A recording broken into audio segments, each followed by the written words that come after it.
5 or 6 one-day races that they can do on the lead up to the World Championships. They've already had the classic Hamburg just a couple of weeks ago, which Viviani won. We had Ride London before that, and the European Championships, all of which, in fact, Elia Viviani has won. He's also here as a previous winner from a couple of years ago.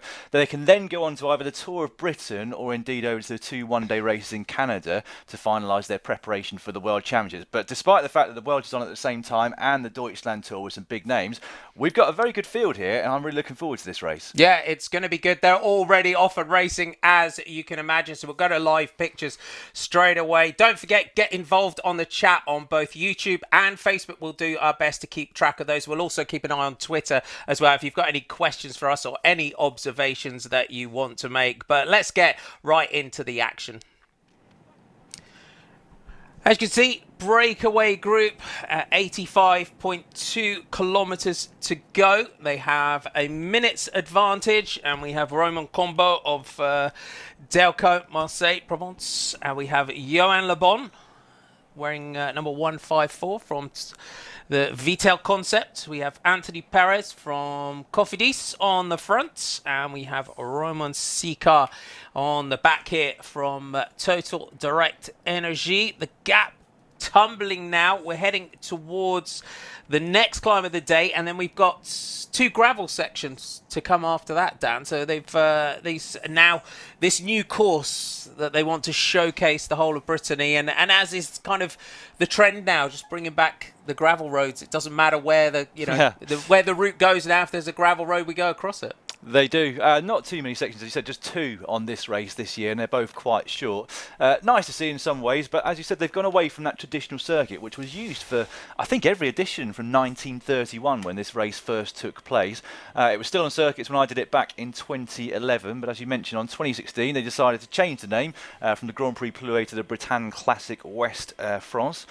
And that is when they went en ligne, as they say in France. So rather than doing a circuit, they went sort of just one big route out, and they still do one finishing lap each year. Last year it was slightly longer. This year it's back to the traditional one of 13.8 kilometres at the end. As you said, though, trying to showcase the whole of Brittany rather than just one small part of it. And actually, since it's gone en ligne, doing the bigger lap, it hasn't been the same each year, and last year's was completely different to this year. And we were looking earlier, weren't we? We've got over 1,000 metres more elevation gain to this year than we had 12 months ago. So it is going to be difficult for the sprinters, of which we have a few here. Yeah, definitely. I mean, when you put all that accumulated climbing together, 3,680 metres of climbing.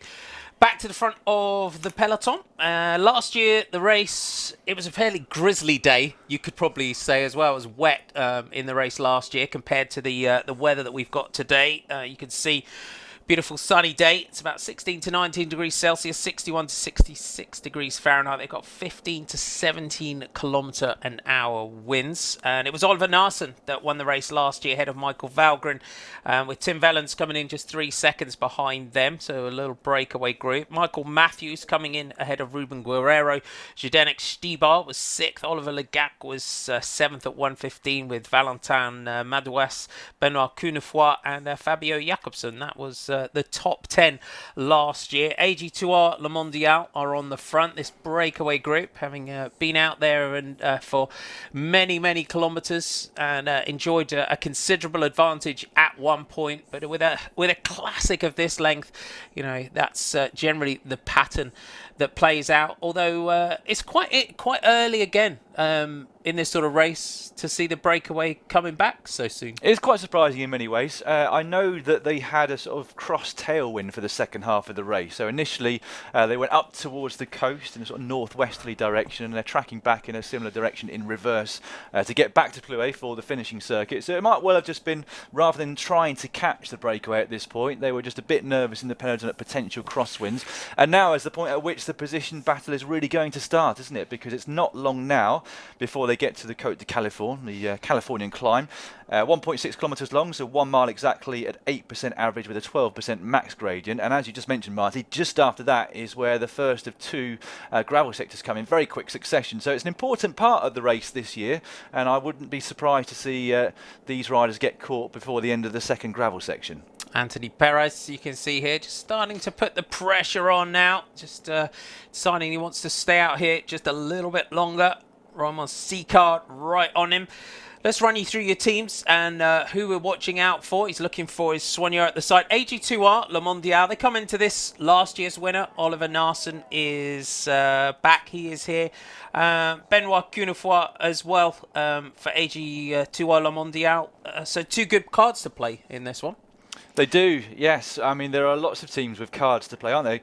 As ever, De Koning Quickstep you could name amongst them, because although they've got Viviani, who's on absolutely incredible form and a previous winner of this race 2 years ago, if he's not feeling great, or they decide they don't want to put all of their eggs into one basket, they've got the likes of Bob Jungels, who's been fantastic in one-day races this year. Dries Devenijns, you can never count against him in a race like today. Or even Peter Vakoc. Still not quite 100% Vakoc after his horrific crash in South Africa training with Jungels a couple of years ago, but he is getting back towards his best, and this, for me, is a race that should really suit him. He's great on the short, punchy climbs. Then we've got likes of Matti Mohoric, you can see just getting his feed bag over his shoulders there. We were discussing him earlier, weren't we? Last year he was incredible all the way through the season, almost unstoppable, in fact, in many races that he took part in, but only one race win so far in 2019. But again, he's a rider that could well go on the attack today. Yeah, definitely. Your other teams, EF Education first. You can see Sepp Van Mark very much towards the front of this one. They've also got the likes of Simon Clark in there as well. Matty Bressel, Sasha Modolo. For UAE Team Emirates, their team today, I've kind of earmarked Jasper Philipsen potentially for UAE Team Emirates today. Could be a good one. He could be, yeah. He's a great sprinter, isn't he? First year pro. I think he was riding for Axel Merckx' team last year, and I distinctly remember him really getting in the way of Fernando Gaviria, who's now his teammate at one of the sprints at the Tour of California. I don't know if you remember that, but he was not afraid in coming forward in that sprint finish, which is fairly unusual for a rider that was young at the time and in one of the smaller teams of the race, but he's obviously full of confidence, and I'm not too sure whether he'll get over the climbs and all the way to the finish on such a long race as today, but certainly he's the only one that I've really marked down with a chance of winning today amongst that UAE squad. Lotto Soudal coming through to the front. And again, we were going through everything before. You look at Lotto Soudal, Thijs Benoot, Jasper de Boist and Tim Wellens, all on really, really good form at the moment. They've all had wins in August. They have, and I think, you know, the tragedy which happened within that team at the Tour of Poland has really spurred a lot of them on, hasn't it, to just do the best they can. So they're all riding for Bjorg Lambrecht, who passed away sadly at the Tour of Poland just a few weeks ago. Black day for the team, and I think they've all been thinking about it ever since. So they'll be extra motivated, not only individually, but also to work for each other to try and get the win for themselves and for Bjorg at the end of today. Thijs Benoot is the fourth rider in line, just behind his compatriot there and teammate Tim Wellens. Wellens third last year, didn't quite have it in the sprint at the finish, but you can never, well, he pretty much will be guaranteed to go on the attack with at least 50 kilometres to go. But Thijs Benoot himself recently won his second ever race as a professional rider. To the first stage of the Tour of Denmark, he clipped off towards the finish and added that to the Strada Bianca that he took just a couple of years ago. Yeah, he's one of those riders again. When you look at his palmarès, he's a rider that's always there and thereabouts. He doesn't always quite have the luck. He's had a few crashes as well this year, where you know he could have been in contention. But it's one of those riders. You look at his palmarès, he doesn't quite have the volume of victories that you would think that he has. But more than are you talking about Thijs Benoot or Wellens? Yeah. Okay, yeah. Wellens does. He's equally sort of strong and not necessarily particularly tactically astute, but he gets away with it because he's so blooming strong, isn't it? But yeah, you're right. You always think that Thijs Benoot is going to have more victories to his name than he has. But the problem that he has is that unlike many of the other classic specialists, he really doesn't have a turn of speed towards the end. And if he haven't got one, which is what the likes of Van Avermaet, even Oliver Narsson himself or Velgren have got towards the end, then it's very difficult to win races because you have to be on his own. It's not by coincidence that the only two races he has won, he came to the line solo. Yeah, looking at this pressure really on here at the front. We're inside 80 kilometres to go, 25 seconds. You can see everyone's just scrabbling around in their feed bags, trying to get some food and their bottles out of the bags. You're seeing musettes going left and right as well. Putting the hammer down after that climb where everyone's grabbed a feed. Again, sometimes riders have to wonder what's going on sometimes, and they do just get rid of the musette. Your other teams, of course, here, Jumbo-Visma are here. They've got the likes of Danny Van Poppel in that team as well. Coming in, Armand Gröndal Janssen as well, the Norwegian national champion. He's been going quite well recently as well as Armin Grøndal Jansen. CCC, their team, Greg van Avermaet.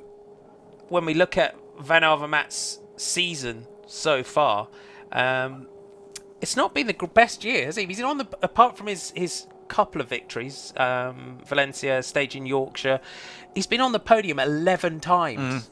This year he's been missing the last little percentage, hasn't it? Yeah. And that's all you need to be missing to not be able to take the wins as he has done in previous years. So he'll be hoping that he can finish this season off a bit better than he started it, because most riders obviously would love to have the results that he's had this year, but when you're used to winning races as big as Paris-Roubaix, etc., the classic seasons didn't go as well for him as perhaps he was expecting, or pretty sure it didn't go as well as he was expecting in that. But not all is lost, because he seems very motivated still, doesn't he? And there's plenty of big races still to come, not least the World Championships. And this actually is kind of a great indication, I think, as to which riders might be on form for the upcoming World Championships. Although it's a few weeks away, the terrain here in Brittany is not dissimilar to what we're going to see in Yorkshire. Perhaps not quite as tough, I think, as the World Championships course, particularly in the early stages up in Yorkshire. But nevertheless, the repetitive climbs and the fact that you're constantly having to sprint up them and over the top, I think could really give us a good indication of what we might expect come the Worlds.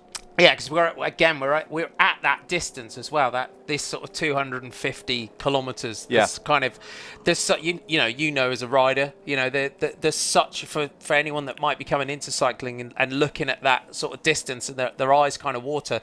There is a kind of big that 200 kilometre point as you go over. It does change, doesn't it, in terms of how you have to plan your feeding, how you feel, how your legs react. And some people just can never get over that 200 kilometres. There's been plenty of riders over the years who perform really well in what we call the semi-classics, which are generally 200 kilometres or less, but just never quite have it when it goes that extra 60 kilometres or 40 miles on top of it. And actually, you remember, Peter Sagan was one of those riders. Until he won the World Championships for the first time, we were all saying he hasn't got the endurance over 200 kilometres to really finish it off in a big classic or Worlds. Of course, since then, he went on to win 2 more World Championships that were over 250 kilometres long, and a couple of classics as well in the form of Tour of Flanders, etc.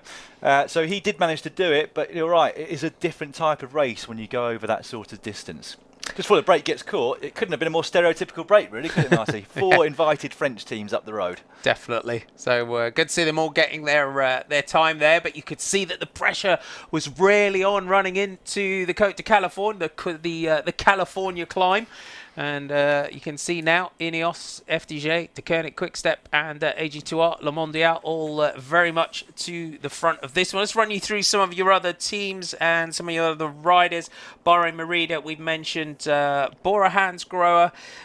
Looking around Bora Hansgrohe, they've Patrick Conrad, Mathieu Bodnar. Again, kind of a team that they just put in anyone who's feeling good on the day can kind of have a bit of a... Oscar Gatto in his day could have done something on this race, I think. Even Lucas Postelberger, he was pretty good during the Tour de France. Some of you may remember that he really surprised everyone on the first stage of the Giro d'Italia a few years back. We all expected a bunch sprint, and so did he. He was leading out one of his teammates, found himself with a few metres of a gap off the front, never looked back really, and won the stage. That was when we really first knew anything about Lucas Postelberger, but he's in this race, and again, if he's on form, it's always hard to tell how somebody's going to come out of the Tour de France. Viviani's obviously been flying. Postelberger will have to wait and see today. Definitely, just seen quite a few. There's 3 AG2R Le Mondial riders all gone off the back as Cunefroy now attacks at the front. They've used up a lot of riders very, very early in this one. As AG2R, this was the plan, clearly, to try and get away here. And the chase of from De Koenig Quickstep, but now the hammer is really on here. Well, Cunefroy has had amazing form over the last few weeks. He took a one-day win in France, and then at the Tour de Limousin he won a stage, came third in the other 3 and won that overall too. Former world champion in the under-23 ranks is Cunefroy. He comes from... I was about to say where he comes from because I looked it up earlier. Now I've forgotten. No, Cherbourg, that's it. He comes from Cherbourg, not too far away from here. This is definitely not his region, but similar terrain, I would imagine, where he comes from as to where they are here in Brittany today. And given his form and his pedigree, I wouldn't be at all surprised to see him do well today, but he's obviously sort of playing second fiddle to Narsen, who's won this race twice before, but he's been given a bit of a free roll to shake things up with 76 Ks to go. So they're on that Côte de Californie now, aren't they, the Californian climb, and soon after we'll be getting onto the 2 gravel sectors. They will indeed. So now we could see how, again, these short, punchy climbs, how much they're taking out of that group behind. Benoit Cunefroy pressing on here. Not managing to get on at the moment behind him, but this is a big move. So, again, as we said, quite unusual to see. And now you're seeing Warren Barguil just attacking out of the group. So the French national champion is trying to get across here, and with him is Stan de Wolf. And again, from the aerial shot, it looks like Carapaz. That's from. It does, doesn't it? Looks like his style. We were saying he's on the punishment programme well, for it Movistar. It was a strange one, that, wasn't it? He crashed at a post-tour criterium in the Netherlands somewhere and reportedly injured himself enough that he wasn't able to take the start of La Vuelta. But he is moving on next year. We understand that he's moving over to Team Ineos, and he certainly doesn't seem to be too affected by whatever injuries he did sustain from that crash. And given that we're only a week into the Vuelta, you wonder whether it wasn't quite as bad as it was made out to be, and they just didn't want him there. No. That would have been another Movistar moment, wouldn't it? Trying to decide which leader they really wanted to work with all three of them there. It would have. It's always interesting, isn't it, to see who gets the love. Cunefroy though pressing on here, so good move by the AG2R Le Mondial rider as. You can see the chase really on behind. As you're running through your other teams, so Dimension Data, Valgren, Kreuziger are here for them. Movistar with the likes of Richard Carapaz could be a good one. Carlos Barbero is also up there. This is Mikel Honoré, the Danish rider for De Koenig Quickstep that's coming across the gap here. And he's almost on him. Cunefroy is just looking back, willing him to try and get on here at the moment. So for them, good to see Honoré getting out there. Mitchelton Scott, they've got Matteo Trentin in this one today. Total Direct Energy, Leland Carmajan's on some good form. Katusha Alpecin, again, Ilna Zakharin is in there as well for them. Nathan Haas could be a good one for him today. Brian Cockart is on great form for Vital Concept, B&B Hotels. Ineos, they've got Ganna, Lawless in there as well. Demar is here for Groupama FDJ. Warren Barguil, we've seen the French national champions jersey on the attack. Cofidis, Laporte is on great form at the moment as well. Sunweb, they've got Michael Matthews in the start. Trek Segafredo, the likes of Alex Frey. Here's on the back here. Rider that we were talking about, Brian Cockart, just trying to stay on the back here is Cockart, just fighting through the climbs, head going left and right. He's got such a great style. This group, Marty's been distanced slightly from the main peloton, so it certainly doesn't look like it's going to be Cockart's day today. Already dropped with 73.5 kilometres to go. A bit of a surprise. I was expecting him to stay in contact for a little bit longer than he has done so far. 3 riders in that group also from Jumbo-Visma, so it doesn't look like they're going to be performing particularly well at the end of today. So it's already taking its toll, the length of this race. 248 kilometres, will remind you, if you've only just joined us, which means that they've been out there already for about 180 kilometres or 110 miles. So your other teams, Wanty Group, Gobert, Delco Marseille, Israel Cycling Academy, but Cunefroy here. Honoré, it's just, the attack by Cunefroy up that climb. Honoré, he's just not making any inroads into this gap at all. He got close, didn't he? But then it's one of those things, isn't it? When you try to get across to a breakaway, whether it's a single rider or whether it's a group, you go into the red with the hope that before you blow up completely, you get onto the wheel, at which point you can start recovering.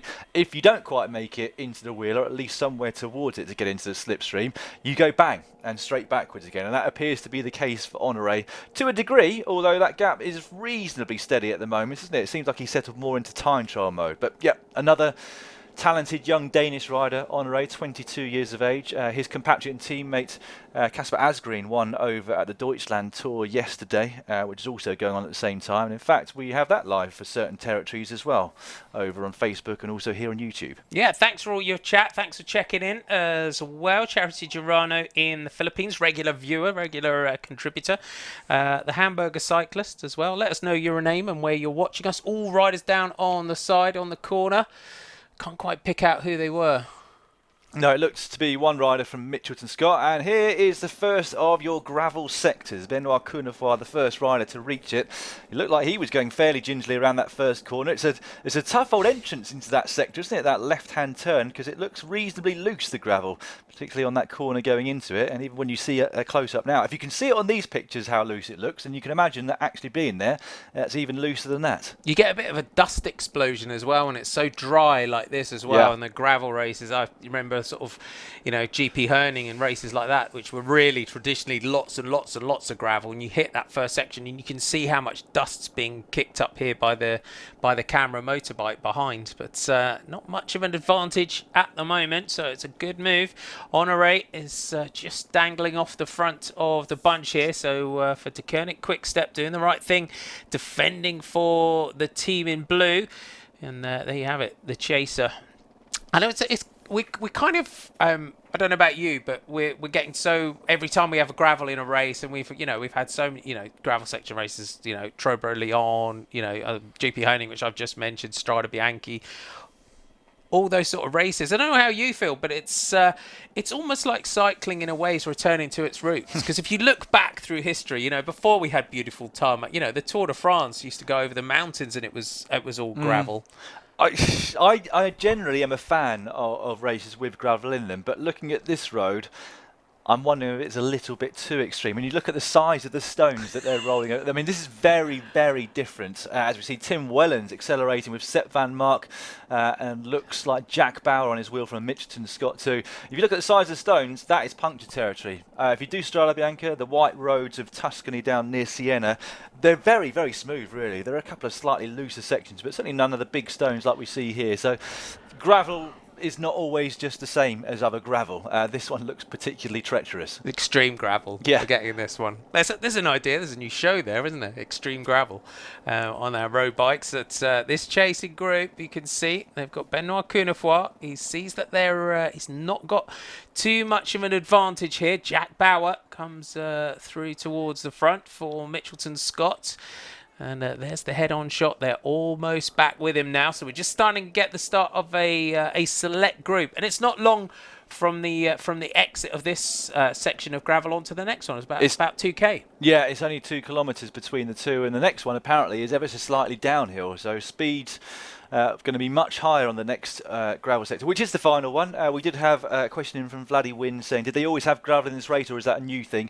No, as we were mentioning at the start of the broadcast, possibly before you joined us, Vladdy, this used to be a race that was on the circuits around Plouay, larger circuits and then finishing with a smaller one. It's only since 2016 since they've done this very big loop and then just one finishing lap around Plouay, and it seems to change each and every year. So we had gravel roads last year, but I don't think they were the same ones, and there are only 2, and the second of those 2 is coming up any moment now. Yes, indeed. Now this group just slightly off the front here. Another group of roughly 8 riders just trying to get on. Couple more trying to come across here. Petr Vakoc comes through towards the front, rider that we were chatting about a little bit earlier on. So good to see him getting up there. Cunefroy just trying to recover. Michael Matthews right up there. Greg van Avermaet is here. Simon Clark is there in the pink for EF Education First. He could be a good one today, Clark. He's been brilliant this year. I've been taken aback by how well Simon Clark's been going. He's always had a decent pedigree, but this year he stepped it up a notch, even though he's in his own early 30s. I was surprised to see it, and it's him that's now gone on the attack up the road. And actually, a lot of the big names are already up there with 70 kilometres to go now. They know how important it is to be at the front for these climbs, but also for the 2 gravel sectors. As you can see, Greg van Avermaet there in the orange on the right-hand side for the CCT team. Just having a look at what's happening here. The Koenig Quickstep, well, they're always up towards the front en masse, aren't they? I can see at least 3 of their riders up there. Good position for Sepp van Mark of EF Education First to be in right now. Another rider who didn't quite have the Classics campaign that he would have hoped for at the spring part of the season, but he's had a decent bit of form recently. Didn't do the Tour de France this year, so he'll also want to make the most of the last part of the season. Well, indeed. So Simon Clark for EF Education First, just pressing on now with this attack. Dan said plenty of blue jerseys from De Koning Quickstep are chasing behind, but this is a good move now by the Australian, that group behind. I think good that Deceuninck Quickstep got a few riders in here as well. They tend to sort of quite quickly get that hierarchy of power within the team and decide who's going to work, who's going to drive, who's going to be protected within the riders that have made it into the move. Well, one of the riders I haven't seen from them is Elia Viviani. Here's your second gravel sector, slightly up at the start, we think, and then we believe from what we've read and from what we can see on the profile that after that it starts to head downhill.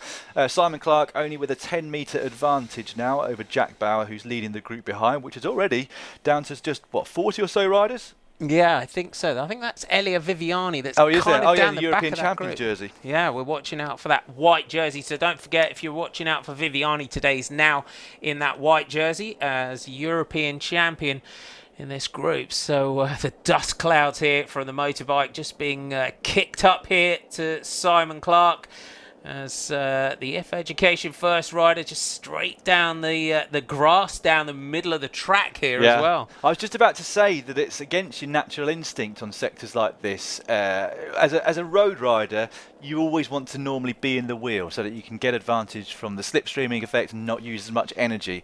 On sectors like this, you're better off being able to see in front of you in many ways. And actually, I think Simon Clark's probably got the best of both worlds because he's got a motorbike just in front of him. In fact, more than one. They're getting in the way, actually, just slightly there. Yeah, right they were getting in the way a little bit yesterday as well, actually. So some of the bikes just a little bit close here. They can't. Again, it just shows the power. They're caught up with the police bikes here, and Simon Clark able to negotiate this section way quicker than the motorbike. And this is getting very sketchy here. Well, yeah, because the rest of the bunch are going to soon be on those motorbikes as well. You can see Tim Wellens just ducking over to the right-hand side of our screen, left-hand side of the road, to try and take advantage a little bit of the slipstreaming of the motorbikes. But they're going to have to get out of the way pretty quick now, those gendarmes in the blue there on the motorbike. But it's not going to be easy for them because there's quite a few corners to contend with just after that gravel sector. But let's hope they don't play too big a part in the race, because as you said yesterday, they go past quick as well, don't they? I never like seeing such a big hunk of metal go past a rider like that. Yesterday, they did play a part in the outcome of the race, unfortunately. You can see riders here, 1s and 2s and 3s. Here, Tim Wellens is the rider from Lotto Soudal, just coming across the gap. And Joseph Yi over on YouTube already asking for our predictions for today. Oh, Simon Clark goes right there. Just saw that road furniture at the last minute there. Am I going first? Yeah, you go first. I'm going to talk quite slowly until I get around to deciding. I'm going to go for Matteo Trentin. I was going to go for Trentin. I haven't seen much of him so far, but his team are right up there towards the front. I would imagine he'll be biding his time for a little bit later on, a little bit deeper into this race before he makes his move. Yeah, I'm going to have to look around now because I was going for Trentin today. That was honestly, that's getting quite freaky now. It definitely shows that we're doing too many preview shows and stuff like that.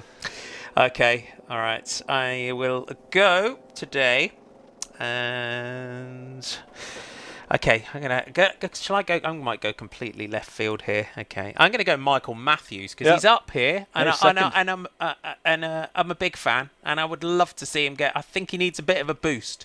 I think it would be a good one for him. He's had a tough season, hasn't he? As have Team Sunweb. But although they're many miles apart, their win yesterday for Nicky Zahns over at the Vuelta a España will have done a lot for the morale of the team, as well as Nicholas Roach being in the red jersey as leader of that race for a couple of days. They'll be a bit more motivated, the morale will be a bit higher within that team, and he does look good. And again, he's another rider who hasn't performed quite as he would have hoped so far this season. But here's another move going, Sepp van Mark following a rider, Greg van Avermaet on his wheel. There's a lot of attrition here already, isn't there? We're getting down to some of the best, biggest names in this race already, with 66 kilometres remaining. We're seeing a different pattern here. It's interesting to see. And Vakoc on the front here, driving this one. Michael Matthews, Sepp van Mark, Greg van Avermaet right behind him. Looks like a bit of a handsome there to come past. So Van Avermaet closes the gap down. I saw Viviani from the helicopter shot. Bob Jungels is in there as well in the Luxembourg National Champions jersey. Jack Bauer is also in here as well. So they're driving this one on. Great to see Jack Bauer at the head of affairs in a one-day race. He is normally a stage race rider, specialising in that, predominantly riding for either the Yates or Esteban Chavez. This year, though, he's really come to the good himself, hasn't he? He was right up there at Paris-Nice when he got an opportunity there to go for the general classification, and now he's at the front at a big World Tour one-day race. Although there is a big group now, so it all seems to be not all coming back together, but we've got 50 or so riders left here at the front. They have indeed. So Tim Wellens pushes through again. Bauer right on the wheel. Can they press on? Yeah, a couple of riders just in the gap in between. Yeah, it's an interesting pattern. And we're seeing as well, when you look at this group, you look at your earlier Viviani's and the way Viviani won the European Championships, the way he was climbing over in the at the Tour de France as well. I think we've got a bit of a move from Valentin Madouas just going off the front for FDJ. But we're almost seeing a dynamic shift. I don't know what you think. There's Viviani's European Champions jersey. In the way a lot of riders like Viviani have got to ride now, becoming a lot more versatile. I think a lot of that has to do with power meters and the understanding of what you need to be able to do to stay with a group on the climbs. And as long as you can keep your top end power, if you can train hard on climbs and retain what you're able to do over the course of between, let's say, 2 seconds and 30 seconds for a sprint finish, you're going to win a lot more races because you're going to be at the finish of a lot more races to be with a chance of winning them in the first place. And you're right, we were talking about this before we came on air, weren't we? There are far fewer sprinters now who are unable to climb at all, which was the case for a few riders in years gone by. I think the public's perception of what not being able to climb has always been slightly wrong. Mario Cipollini, for example, was perceived like that. He won Milan San Remo. They're not the hugest, biggest climbs in the world, but they're not nothing, the Cipressa and the Poggio. Same with Pataki, same with Mark Cavendish, etc. But they do seem to be going up a level in terms of their climbing ability, the sprinters in the modern era. Yeah, I mean, it's kind of a sprinter, and we got so used to sprinters are paid to sprint a lot of the time. Your Andre Greipels and Mark Cavendish, and over the years, that was their job. As Simon Clark, you can see here again going off the front for EF Education first, and another good move. But now we see in races as well the bigger teams here, but we're seeing in races as well smaller teams. We do see in races, don't we, smaller teams going into it, so it limits how many riders that you can have in terms of your lead outs. If you've got a rider for the general classification, they have got to, as we saw Viviani doing in the Tour de France for Julien Alaphilippe, working hard in the mountains to be able to do that. So that's something else we've discussed before, isn't it? The fact that the team sizes have come down from 8 to 7 in races like today, and from 9 to 8 in the big Grand Tours. It means that riders like Oliver Naesen, who has won this race 2 times in the last 3 years, a rider who is able to kind of do it all really, he can go well into a mountain stage for his team leader Romain Bardet, or he can help in sprint lead outs if he's got a sprinter in his team. Same with guys like Luke Rowe, that the bigger, just generally strong riders that are able to do something on all terrain, they're worth their weight in gold really. They're kind of priceless in the modern era of racing. Yeah, they are indeed. So now this next move, and it looks like Jack Haig's Jack Haig's looking good today. He is, for Mitchelton Scott, very, very active. Towards the front, 62.6 to go. And this one, Simon Clark here, just trying to drag this group off the front. So if you're just joining our broadcast, welcome aboard here on GCN Racing. If you're on our Facebook Live or you're on our YouTube channel, it's the Bretagne Classic of West France, 248.1 kilometres, 234.2 kilometres around Brittany, and then one lap of 13.9 kilometres to finish. We've gone over both gravel sections. And last year's winner, Oliver Naesen, looking to try and take another victory, but his teammate Benoit Cunefroy is been very, very active in this one. Perhaps this is the plan, I would say, from AG2R Le Mondial. Let Cunefroy do all of the attacking, let Naesen concentrate on things a little bit later on. That motorbike had to bail out on that corner as well. They're proper racing roads, though, aren't they, over in Brittany? They're cycling mad in this northwestern part of France, and there's lots of little short, sharp climbs as well. And in fact, the next one's coming up in around about 5 kilometres' time. It's called the Côte de Saint-Julien, 1.4 kilometres, only 5% average gradient, but it's another leg stinger if they go up it as fast as I'm expecting them to. Then it's about 16 kilometres before we get the next climb after that, the Côte du Côte on High, which is 1 kilometre long at 7.5%. There's one in Bern with 26 kilometres to go once they get in towards the bigger loop to finish. 2.5 kilometres long, 4% only the average gradient there, but there is a max percentage of 12. So it's fairly consistently up and down, because even between those categorised climbs, the roads are rarely flat in this part of the world. As you said there, Marty, 5 riders up the front. I mean, Simon Clark has been in about 5 attacks in the last 4 kilometres, hasn't he? Yeah, he has indeed. This looks like Valentin Madouas that's on the front here in this group. But they just, if you went with us a little bit earlier, we had that breakaway, we would say our breakaway of the day. All riders down on the corner. Clark has gone down. So our breakaway riders, Vakoc and Clark, both going down on that corner. Let's have a look at this one. So just going down. Ooh, Vakoc just lost it there. Clark, nowhere to go. Oh, over the top. He landed heavily on the floor there, Clark, as well, didn't he? Yeah. It's just the one of best those thing to do there is land on Vakoc. It's normally a softer landing if you land on another rider. But let's hope they're both okay. We can see Vakoc back up onto his bike, so thankfully no broken bones for him.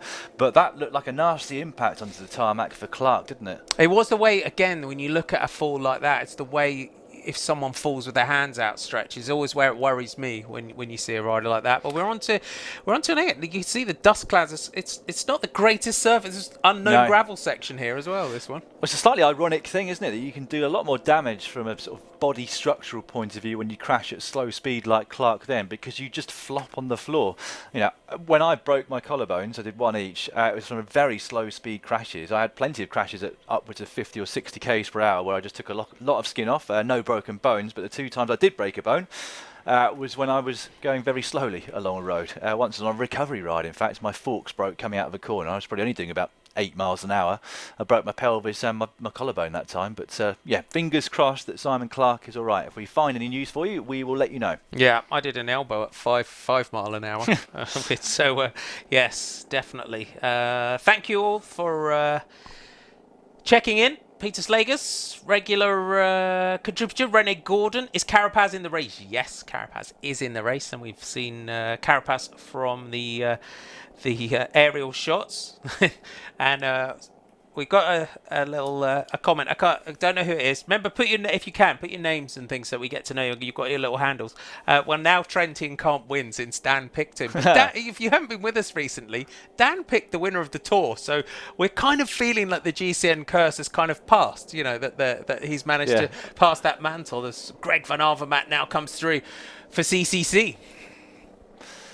Yep, still all the big names up there towards the front, and it makes a lot of sense to be at the front when you've got roads as narrow as this. Look at it, it's only barely wide enough for one car down this road, and it just makes it ever so much harder to be able to sit in the slipstream when the roads are this narrow. It gets very strung out, as you can see. There's little gaps open between the riders. You know, there's a difference in pedigree in terms of cornering ability, and still grass down the centre of the road. So although we only had 2 gravel sectors, as you said, Marty, they're not far off farm tracks for the rest of the way either. No, I love Brittany. It's one of my favourite places. As a sport director, it's a complete nightmare, especially on races like this and roads like this where you're single track like this. Because as you can see, going from gravel section to road and then onto some intermediate farm roads that you've got here, you could be 5-10k before you can actually get to your riders, where you're back on a sort of double laned road like this. So sometimes Brittany, I always found Brittany was one of them, as a sport director, one of the most stressful places to try and get. You were almost looking at times to see where you could jump across the circuit to try and get up to a breakaway sometimes. But it's stressful driving a car trying to get up to your riders. I only ever did it once at the Tour of Britain, and you're nervous, aren't you? Like I said, a big hunk of metal trying to pass a peloton that don't really want to move over for you. No, you're leaning on the horn, and the riders are looking at me. It's the only way to try and get everyone's attention when you're trying to go up to a breakaway and you're trying to get up there, and they're on the radio, and you know your riders are up there, and you want to win the race. I've had many times you had to lie down in a dark room afterwards to try and recover.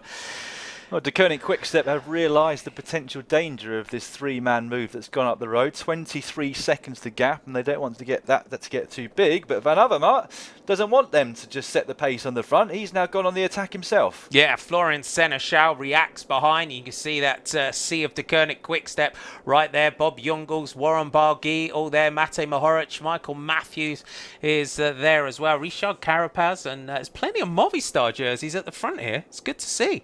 It is, yeah, and the reason that Marty is acting with quite some surprise in his voice there is that they generally aren't too bothered by one-day races, are they? Particularly in historical times. That team's been around almost 40 years in its different incarnations now. That has changed slightly though, hasn't it? There's more Spanish interest in one-day classics than there ever has been, even though the Vuelta a España is on right now.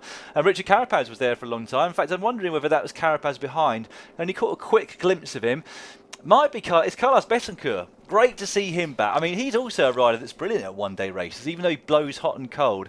Even when he's been on really bad form, he's quite often up there at races like Liège-Bastogne-Liège. Yeah, had some troubled years, but now, as we said, good to see him back here. 57.7 kilometres to go. 15 seconds is the time gap. Big shame for Simon Clark and Petr Vakoc. Vakoc going down on that right-hander, and that was...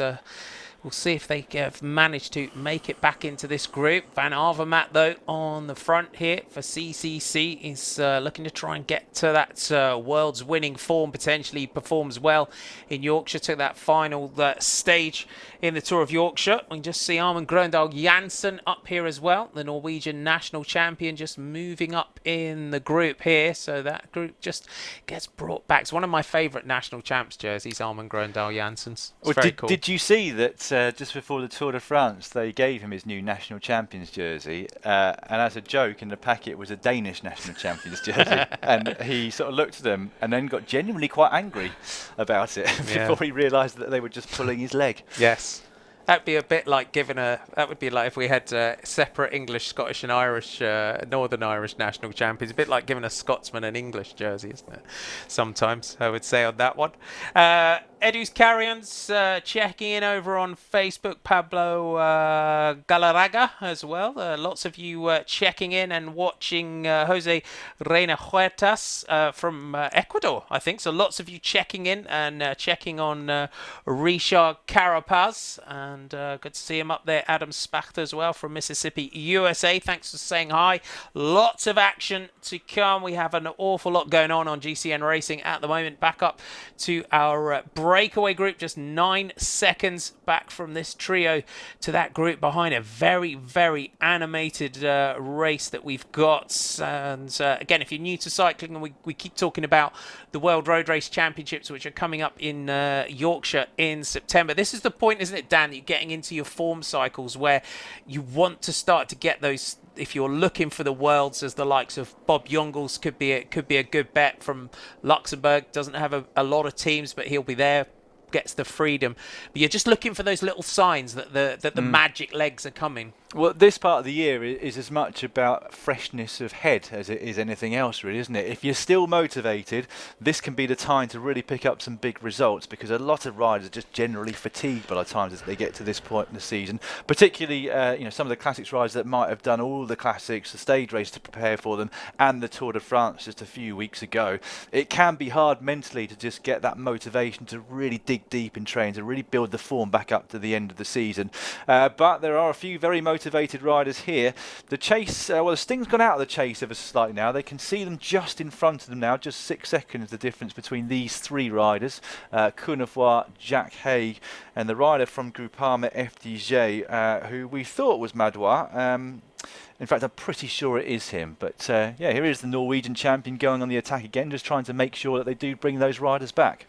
So just now on the attack for Jumbo-Visma. Van Avermaet has to react again behind, just to try and keep this group, this little trio, just off the front. So that's Rudy Mollard. It is Rudy Mollard. I was just double checking on that one. So good to see it. So apologies for that one, but again, we just didn't get any confirmation over Radio Tour. But that break comes back. Grandal Janssen has a little glance back over the shoulder. So does Greg Van Avermaet. 4 riders at the front. Adam Spacht over on Facebook, Dan. Good question. Would they go 28C tyres for this race because of the gravel sections, or just plough through on 25s? It's a difficult one, the tyre selection, isn't it? I don't think they would have put too much emphasis on changing equipment given how short those gravel sectors were.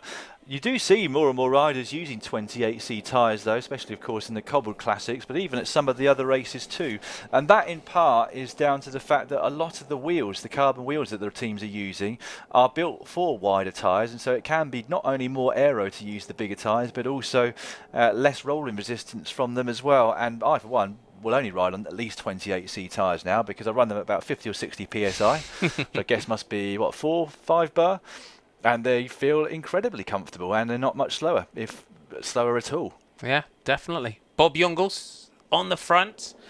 Armin Grandal Janssen right behind him. Van Avermaet, Cunefort is still in here. So we do have Madouas and Rudy Mollard in that group as well for FDJ. It's really starting to break up here. Keith Brooks just checking in over on Facebook. Great to hear from you, Keith. Thanks for joining our coverage as well. Juan Martinez, thanks for saying hi. Neda Oquendo, buenos dias to you as well. Richard Tex, lots of you checking in and saying hi. A lot of you from Ecuador just watching out for Richard Carapaz here as well. So thanks all of you for checking in. Remember, give us a thumbs up on YouTube. Make sure you subscribe to GCN Racing, like, share and follow as well over on Facebook Live. Most of our broadcasts now go concurrently on both platforms of those. Again, don't forget this week, check out the racing news show that we have on GCN every week. If you haven't watched that yet, Dan and I bring you that each week. We kind of switch between us, but that's always a great one. And daily highlights of the Vuelta, the Deutschland Tour. Lots going on. There is lots going on. Yeah, the daily highlights of those two races go out worldwide, so it doesn't matter where you are, you'll be able to see them each and every evening. The Deutschland Tour has just concluded. I won't give the result of the stage or the overall away, whilst the Vuelta a España is on at the same time as this race. But we've also got the Bulls Ladies Tour coming up for you, and highlights of the Tour of Britain. Bulls Ladies Tour will be worldwide, and commentary for that will be brought to you by Jose Bean, who's extremely knowledgeable when it comes to women's racing, so make sure you tune in for that too. And in fact, we could really do with your help on this in order for us to be able to continue to bring you live racing and highlights. We could do as many views as possible, so if you've got any friends that you think would be into racing that would like to watch this, if you could do us a favour and share this with them, that would be greatly appreciated. Yes, much appreciated. Scott Jones checking in over on Facebook as well. Alexander Watson from Belize. I always like putting a little pin in a map for all of you checking out where you're all watching us around the world. So pressure on the front here. Mikel Honoré, after that attack, is now on team duty with Bob Jungels and Jack Hagwell up there. Bettencourt still in this group as well. So Lotto Soudal, since that sort of early move, they've been quite quiet, the Lotto Soudal riders, just kind of kicking back a little bit here at the moment. Also can't see any riders from Team Ineos up here at the front. They started with Basso, Ganna, Knees, Lawless, Golash, Diego Rosa and Christopher Halverson. Their sprinter, who was dropped reasonably early on. I can't see any Ineos riders here up towards the front, and in fact they're not doing particularly well at the Vuelta a España either. That's a team that's very much focused on the Tour de France these days, but given the quality of the riders that they do have overall in their roster, you'd expect them to be able to continue to perform after the Tour de France is finished, but kind of the opposite in many ways to De Koning Quick-Step from that point of view, aren't they? De Koning just able to win week after week for the entire season, and they're looking very good here again. It does surprise me on days for Team Ineos though, because they're so focused on those races.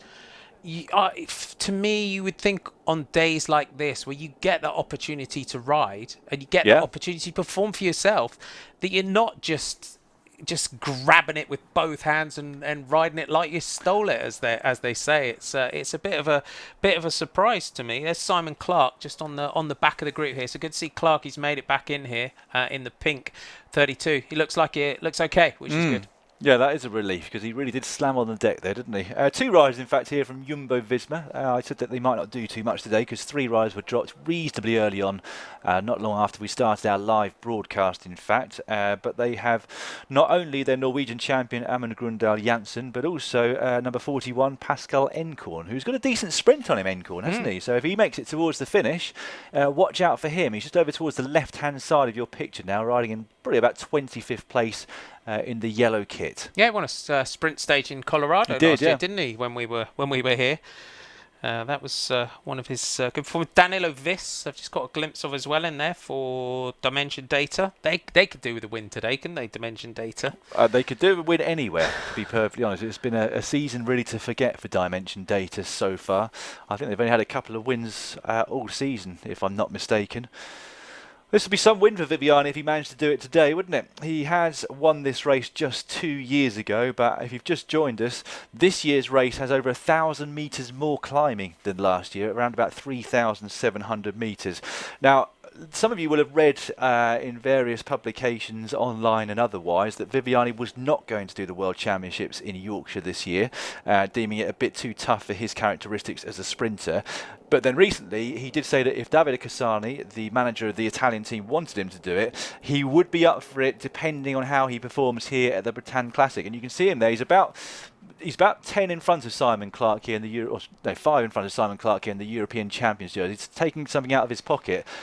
I mean, that just goes to show what kind of form he's on at the moment. As I said, he's won every single one-day race that he's done since the Tour de France, that being Ride London, the European Championships and the Hamburg Classic just last weekend. And he's now in a group of incredibly strong, generally classics riders here towards the front. There aren't many pure sprinters left in this group, but Viviani is here. He's on absolutely incredible form. And he loves Britain as well, doesn't he? He's won stages Tour of Britain. You know, he always races well in the Tour of Britain as well. So yeah, it's going to be interesting to see how he gets on in that one. Tony Gallopin is in here as well for AG2 Isle Mondial, still in there. Just a few other viewers checking in. Owen Chua, can Carapaz speak English? I'm sure he can, or I'm sure Geraint Thomas will teach him all the best English he needs to know quite quickly. He'll be speaking like a Welshman in no time, I think. What's occurring? Yeah, he'll be like, all right, but I'll be all right when in the next interviews next year from Richard Carapaz. Marcus Toe checking in from Malaysia. Gurudut Nayak. Where's Peter Sagan? I'm not sure where Peter Sagan is. He'll be off riding somewhere else and prepping for the world. Well, somebody else replied saying he's been seen mountain biking recently. He put up a video on Twitter and Instagram yesterday. But he did say also publicly that he has deliberately chosen a reduced racing programme for the latter part of the season due to sort of a bit of fatigue. Not necessarily a bad thing, because coming into the World Championships, in many ways, freshness can be just as important as having racing miles in your legs.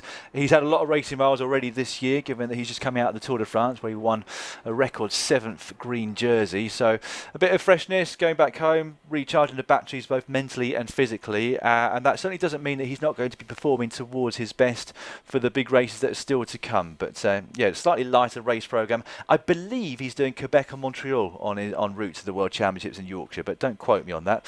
One other rider, though, not here because his team aren't here racing, is that of Corendon Circus and Mathieu van der Poel, but he will be doing the Tour of Britain on the run-up to the World Championships, and I'm sure will be incredibly popular amongst the many, many fans who turn out on the roadside each year at the Tour of Britain these days. Oh, definitely. He's definitely going to be a popular one next week. So there's just going through, and just up there as well, there's Mate Mohoric, who's there. That looks like Madge Vert Schmidt from the aerial shot for me from Katusha, or is that it's Nathan Haas, I think. It's in there. Is he? 143.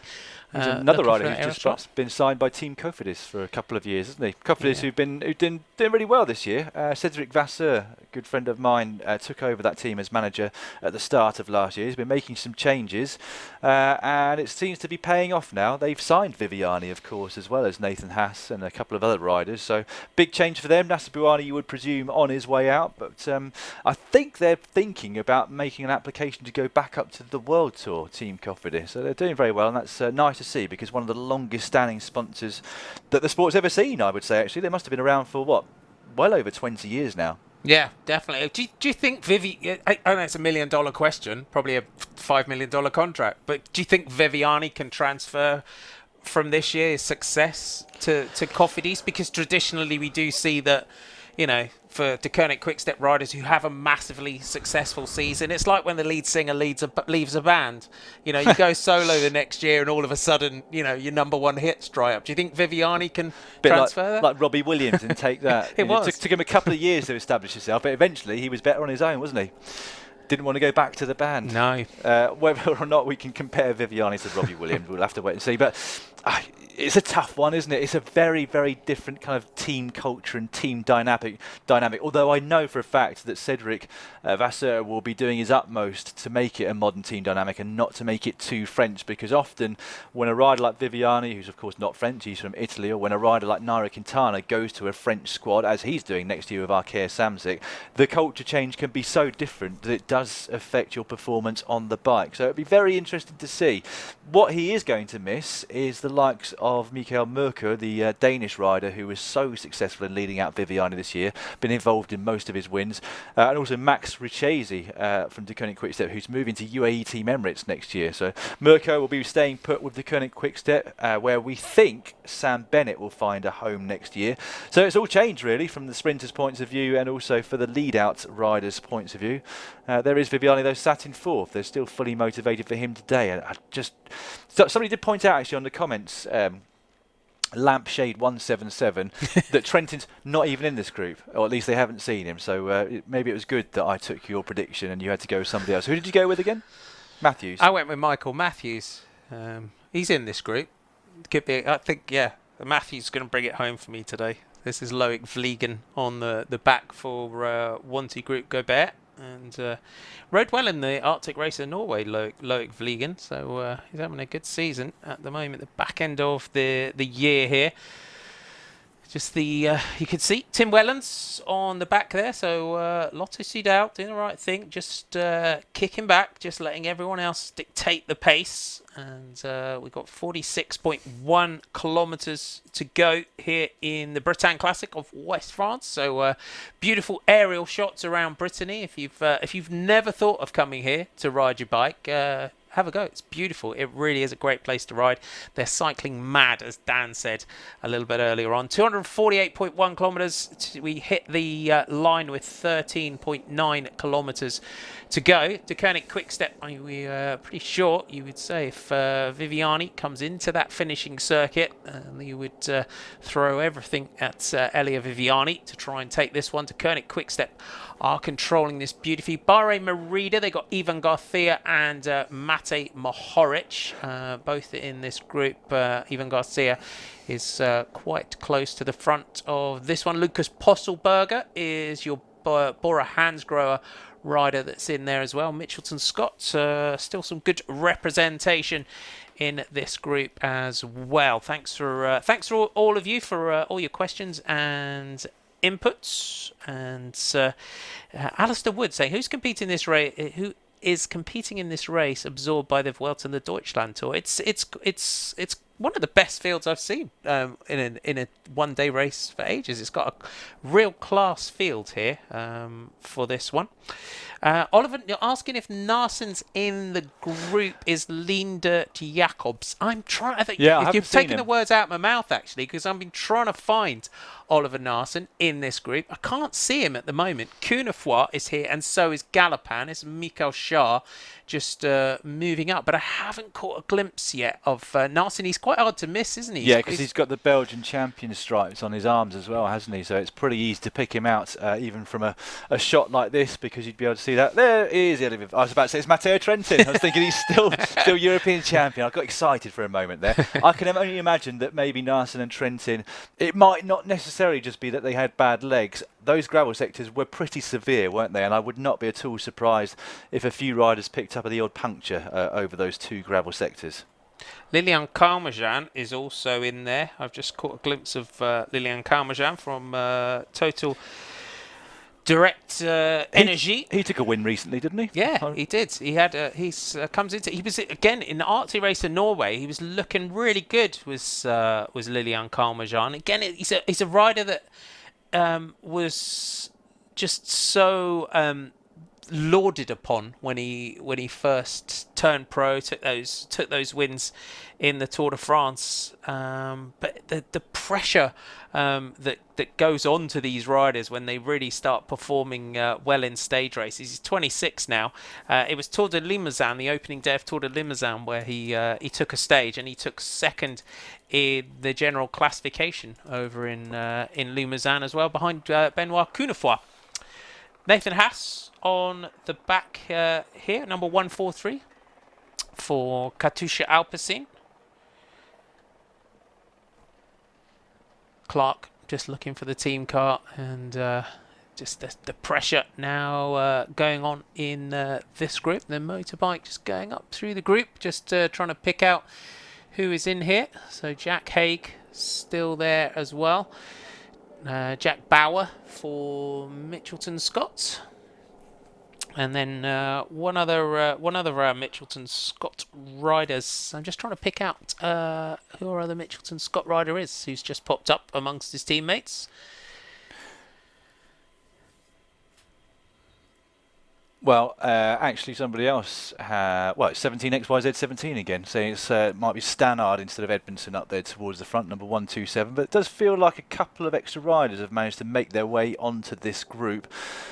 Quite a high pace being set by De Koning Quickstep, given that they're riding for a sprint here. But of course, with a few of the bigger name sprinters perhaps already dropped, they might be thinking of not allowing them to get back on too easily. But we aren't far now from the next climb of the day.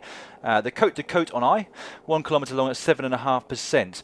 Now, given the presence of Viviani in this group, I would not be at all surprised to see more attacks going off the front here, because there's really only going to be one outcome, isn't there? If this group comes to the line as it is, it's very, very difficult to see anybody except for Viviani winning this bike race here today. So they're going to have to go on the attack at some point. The likes of Movistar, the likes of Greg Van Avermaet, Mitchelton Scott behind, because they're not going to win it from this situation. And the climbs now, well, how many have we got left? The next one is third from last. We've then got the Côte de Martre at 26.4 k's to go. And finally, with 17.5 kilometres to go, just before they get to the finish line for the first time, they have what's called the Côte de Minochin. Doesn't say how long that one is. No. But our famous finishing circuit in Plouay. So just having a little look down the group now. So a lot of you just asking who is who and where it is. Stannard, that's on the back there, I would say, for Mitchelton Scott. 127 on the back. If my eyesight's playing with me today, doing up there for that one. Well, it's hard to see if it's 121 or 127, isn't it? But it's one of the two. Yes. So we'll have hopefully they can zoom in a little bit more on that one. It's been hiding a little bit. Posselberger is your rider in there for Agitolo Mondial. Edward Prades, I think, is another one of the Movistar riders. And 106. And I can't see number one. I'm not seeing Narsen in this group to answer your question. That's was posed a little bit earlier on. A lot of the camera, yeah, 127. Robert Stannard, I would say that is. Yep. You got the line across it. So Stannard is there. There's Viviani. So Stannard doing the right thing is right on the back of Elia Viviani. Still Honoré on the front here, wearing 113. He had a bit of an attack earlier on in the day. Did Michael Honoré, the Danish rider. Bob Jungels right behind him. So at the moment, De Koning Quickstep setting this one up beautifully for Viviani in that white European Champions jersey. Going back onto these narrow roads here in Brittany.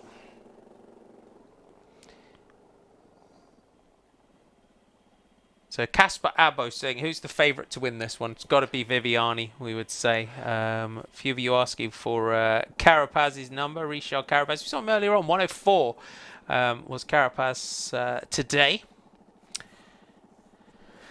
Well, here's the climb yeah, that we were just talking about a few moments ago. The Côte de Côte on I.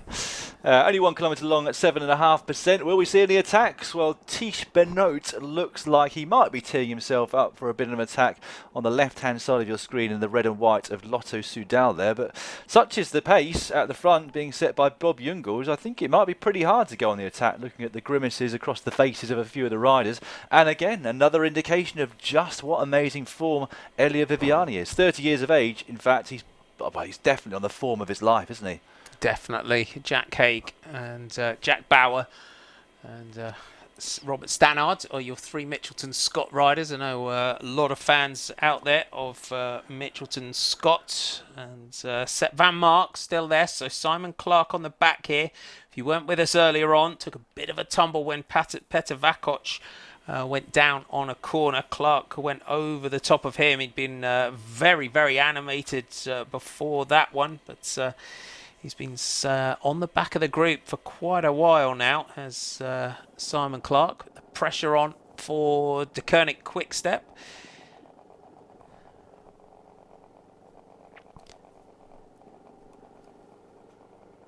Warren Barguil again. Warren Barguil he's been right. It's Arctic Racer Norway again. Just missed out on the last day. I think due to the fact he had his rain jacket in his pocket on the climb.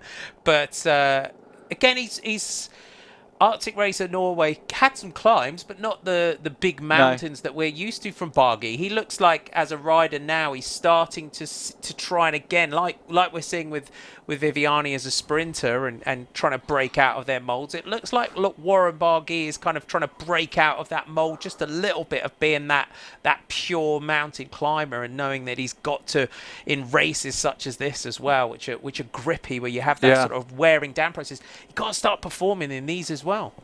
I think he's going to end up with a funny old career, Warren Barguil, isn't he? When he wins big. I think he's only had 4 wins, if I'm not mistaken. I think a couple of stages of the Vuelta a España when he was, 21 years old, quite a few years ago now. One stage of the Tour de France at least, and then the French National Championships at the end of June this year. Like you said, came close to another one. His first overall race win at the Arctic Race of Norway. Didn't quite happen for him in the end. He lost it by a single second to Alexei Lutsenko. But he's here. It was a strange ending to his contract with Team Sunweb a couple of years ago, wasn't it? What were they? They were Team Sunweb at the time, weren't they? Yeah. It kind of fizzled out, being sent home from the Vuelta a España. I don't know exactly what happened. I don't think anything was ever actually officially released as to what did occur there for that to happen. I think they said he wasn't willing to work for other riders in the team, and they wanted him to. So that was the end of that. And I know he's tried to do the whole moving to the south of France or Andorra or Girona or whether it might be where there are more mountains to train, and just didn't like it. You know, some people just aren't cut out to put that level of commitment in. So he's back where he grew up, which is, I think, northwestern France, probably not too far away from here somewhere. Might be completely mistaken on that, but it's certainly nowhere near the south of France. And kind of coming back into some sort of form, but nothing like what we saw 2 years ago. I mean, the Tour de France where he won that stage and won the King of the Mountains jersey, he was as good on the climbs as anybody else in that race, in my opinion, that year, and he's nowhere near that at the moment. No, and again, there's that huge amount of pressure that comes in France when you have that ability, and we saw it again this year. We were, I think, France and me included, everyone was loving watching Julien Alaphilippe ride to potentially for a win, and that I think again will just have reignited the passion of French fans to start believing that they're not far away from a victory in their home tour. Well, he's one of the few French hopes left in this front group now, isn't he? We've got a couple of riders there from Groupama FDJ as well. They being Rudy Mollard and Madouas, the two riders that we said were up the road. It was only Mollard. Madouas had been on the attack before, but they've got at least 2 in there. We've got Benoit Cunefroy, who's already used a reasonable amount of energy for AG2R, is also in this group. And of course the rider from Total Direct Energy, who we were talking about just a little bit earlier on today. A rider who's taken just a couple of wins over the last few months, Lilian Calmajan, the most recent of those just a week or 2 ago. So he's on decent form now. Didn't see much of him during the tour, did we? No, but we'll see how they how this pans out. Let's see again.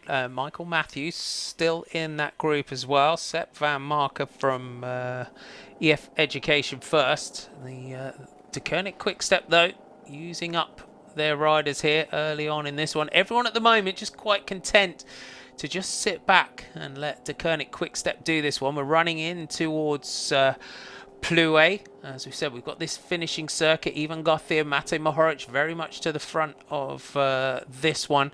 And again, we've almost got that holding pattern now, haven't we? We've got that calm before the storm as everyone just saves just a little bit of something, just keeping something back just to, see what they can, don't want to use up too much too soon. I'm wondering how much some of them have got to keep back, given how hard it's been already and the faces that some of them are pulling at the moment. But you again, Van Avermaet there, number 55 with the gold bike. He has to go on the attack at some point. He'll have a plan in his head. The sports directors will also be reminding him as to what's coming up over the final 36 kilometres. But they cannot afford to go to the finish line with this man in 4th position in the white jerseys, the European champion, Elia Viviani, the hot favourite for this race right now. And this is another example, isn't it? I mean, if he's here with Cofidis next year, will they have the strength like De Koning Quickstep have to keep this together all the way over the final 36 kilometres? Because, as much as lead-out men, you often need riders who are able to make it a sprint for you in the first place. And if you don't have that, you're going to miss out on a lot of opportunities. Yeah, you've got to get to the point where they start to almost calm things down. And AG2R Le Mondial here just pressing on in this group. That looks like a chasing group behind. But for Cofidis, I think, again, it's with Cedric in charge and Honoré now. Job done by him. Bob Jungels will now take over. Florian Seneschal right behind. We are climbing again. But for Cofidis, I think this, in some ways, looking at the way the team ride, there's almost got to be, with no disrespect, almost like a bit of re-education. It's like, on training camps and that kind of thing, it's like, okay guys, now we need to start riding a little bit more like this. Floris de Tier just starting to get distance off the back of this one, but it's almost like a bit of re-education, a bit of retraining to teach them how to ride for Viviani, how to save energy, how to not use themselves up too early, so that when when push comes to shove, they're actually there. They've actually got the legs left to be able to do something. Yeah, it could take a bit of adjustment, couldn't it? I mean, they are used to trying to ride for sprinters. Christophe Laporte, who is here in this race, not on this front group though, but he's certainly not the same level of sprinter as Elia Viviani, but also Nasser Bouhanni over the last couple of years. But the times when they've ridden for him in a sprint have been few and far between, because he's not been a man that's been at all right over the last 2 years, since he joined Team Cofidis, in fact. And it'll be interesting to see where he lands next year, Nasser Bouhanni.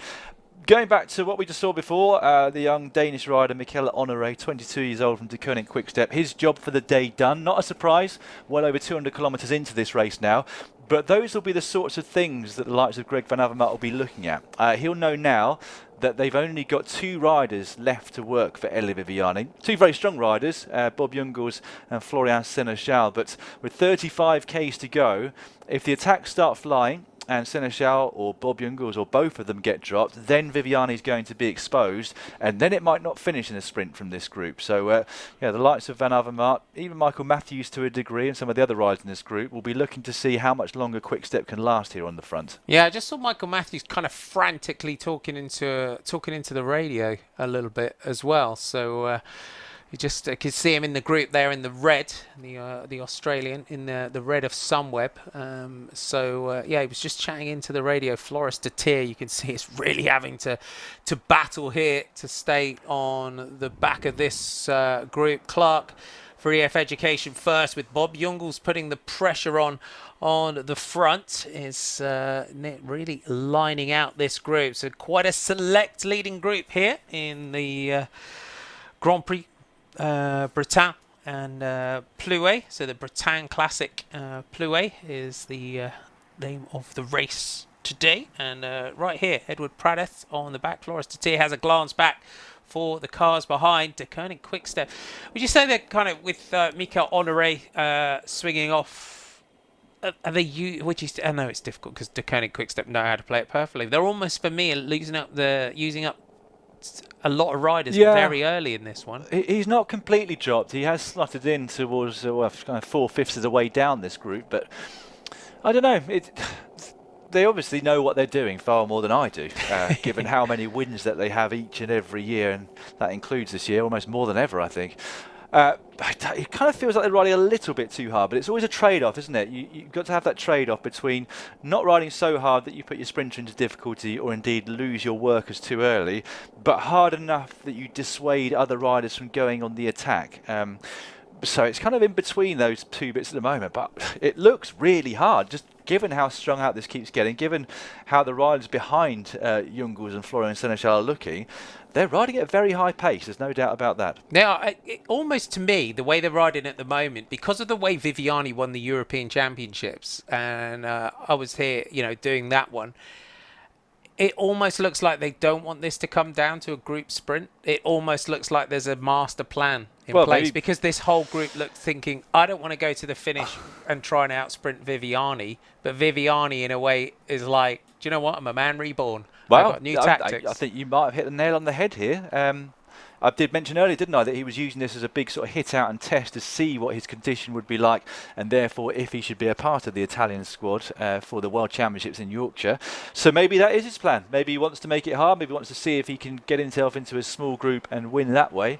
And the way he's looking, you wouldn't put it past him. He's out sprinting a group of 7 or 8 of the strongest riders left in this race today. Yeah, definitely. So these riders on the back of the group here, you can just see as well this the day that you have here. Cyril Lemoine there for Cofidis. But these are the days you've raced in Brittany. You raced this when it was on the circuit.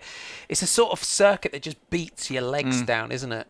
It's just relentless. I talked about the fact that they only had 2 more climbs to go, but they've been over 2 more climbs that haven't been classified since I said that. It's just constantly up and down. There are certain parts of the world and certain stage races, including the Tour de France or the Giro, etc., where at points you can do 50, 60, maybe even 140 kilometres without even thinking about it, without barely pressing on the pedals, because it's so flat, the road surface is so good. And that is the complete opposite to what we've got here today for the Bretagne Classic West France. It just drags, it's grippy, as we say. The kilometres are just much harder to tick down, require a lot more power. I mean, you know that just from the fact that even though the climbs are short, we've only got, 25 or so riders left in this lead group. Yeah, indeed. It's quite a big group, not too far behind now. Yeah, it's not far behind, is it? They're really chasing back. They've got to. You could see Deceuninck Quickstep really got the pressure on. Yeah, there's a group of another 30, 40 riders there, I would say, coming back. Yeah, I think Trentin still win this then. Yes, Dan's. Get your predictions in. If you want to make your predictions, you can see how much the pressure is on this group. There's the. It's a little. There you go. I like that. We love stuff like that, don't we? Brilliant. There you go. That's one for the racing news show yes. tomorrow. Yeah, write it down. Put it in the script. There we go. Dan, we'll have that one. I like moments like that. That's why we love our sport, isn't it? He realised that he was in the way of the Jumbo-Visma rider Floris de Tier getting his bottle and thought, well, I'm not going to get out of the way in time. I'll just grab it for him and give it to him. Just about managed it, didn't he? He did indeed. If he'd got it and dropped it, it would have been Floris de Tier would have been a bit frustrated there. It would have been funny if he'd grabbed it, took a swig and thrown it away, wouldn't it? He would have gone, no, he wouldn't have won that one. Yeah, not a good one, that. So thanks for checking in over on YouTube. Frank Smith from Australia. Thanks all of you for saying hi. Bob Jongels, though, really now the Luxembourg national champion here for Deceuninck Quickstep. This team, 58 victories so far this year have Deceuninck Quickstep. What did they have last year? They're not far. Was it in the 70s? I can check that momentarily. If you bear with me 1 second, I will tell you what they finished last year with. 77. Was it 77? Hang on. It was 75 they finished last year with. I knew I wasn't far off there. But, 75 victories last year. Jack Haig, Jack Bauer, Rob Stannard for Mitchelton Scott, been looking good. This is the second group now, isn't it? So we're going to get an idea as to who's here. Richard Carapaz, I think they're on the left-hand side. So those of you who are big fans of Richard Carapaz, many of which have been in the comments asking where he is, there's your answer. He's 27 seconds behind our leading group. And that gives you another indication as to why the Koenig Quickstep have been riding at the pace they have. Determined, firstly, to try and not let this group get back onto the front. But secondly, if they do, they have to put a lot of effort in to get there. Yeah, indeed. So there's your leading group. There's the aerial shot of the chasing group that we've had behind Michael Matthews. We saw some Sunweb jerseys on the front of that chasing group as well. Plenty of Israel Cycling Academy white and light blue jerseys as well. Mario Bastianelli over on Facebook's just asking if Dan can you give some favourites for the World Championships? Oh, well. You're going to put a bet on? Marianne Vos, for sure, is undoubtedly the favourite for the women's race, given how she's been riding so far this season. Back to her best. There's Oliver Narsson, incidentally. Velgren there also. And that is 1-2-6. I think that is Matteo Trentin, surely. They have. Trying to bring it home for Dan. Is it? I haven't looked down at the numbers yet. 1-2-6. Yeah, Trentin's there. Oh, gee, thank goodness for that. I think they must have been distanced due to punctures, etc. Yeah. Anyway, they're not too far behind. Yeah. On the men's side of things, well, they're fairly obvious, aren't they? Valverde, Julien Alaphilippe, Mathieu Van Der Poel. There was one other that was on my head just a few moments ago. Peter Sagan, of course, the three-time world champion. Those four, for me, would stand out as favourites for the men's road race. But there are so many more riders. Van Avermaet, Narsson, lots of different guys who could potentially take the win there. It's going to be a cracking race, I think, up in Yorkshire. 280 kilometres it is this year. Yeah. It's on Yorkshire roads as well. I think there'll be a few tears after that one if you've never ridden in Yorkshire. But Michael Valgren on the front. So last year, coming in to the finish, it was Oliver Narsson from Michael Valgren in the sprint for this victory. So last year's winner, wearing number 1, trying to come across that gap, trying to bring it home for Dan is Matteo Trentin. Alan Parkinson over on Facebook, just checking in. Thanks for saying hi. Was in Brittany last week with 6,000 others riding the historic Paris-Brest Paris. Oh, wow. Lots of passionate locals feeding the riders day and night. Well done. Respect for that one, Alan. Great job. But there are some amazing events around this part of the world. As we said, Brittany is absolutely cycling mad.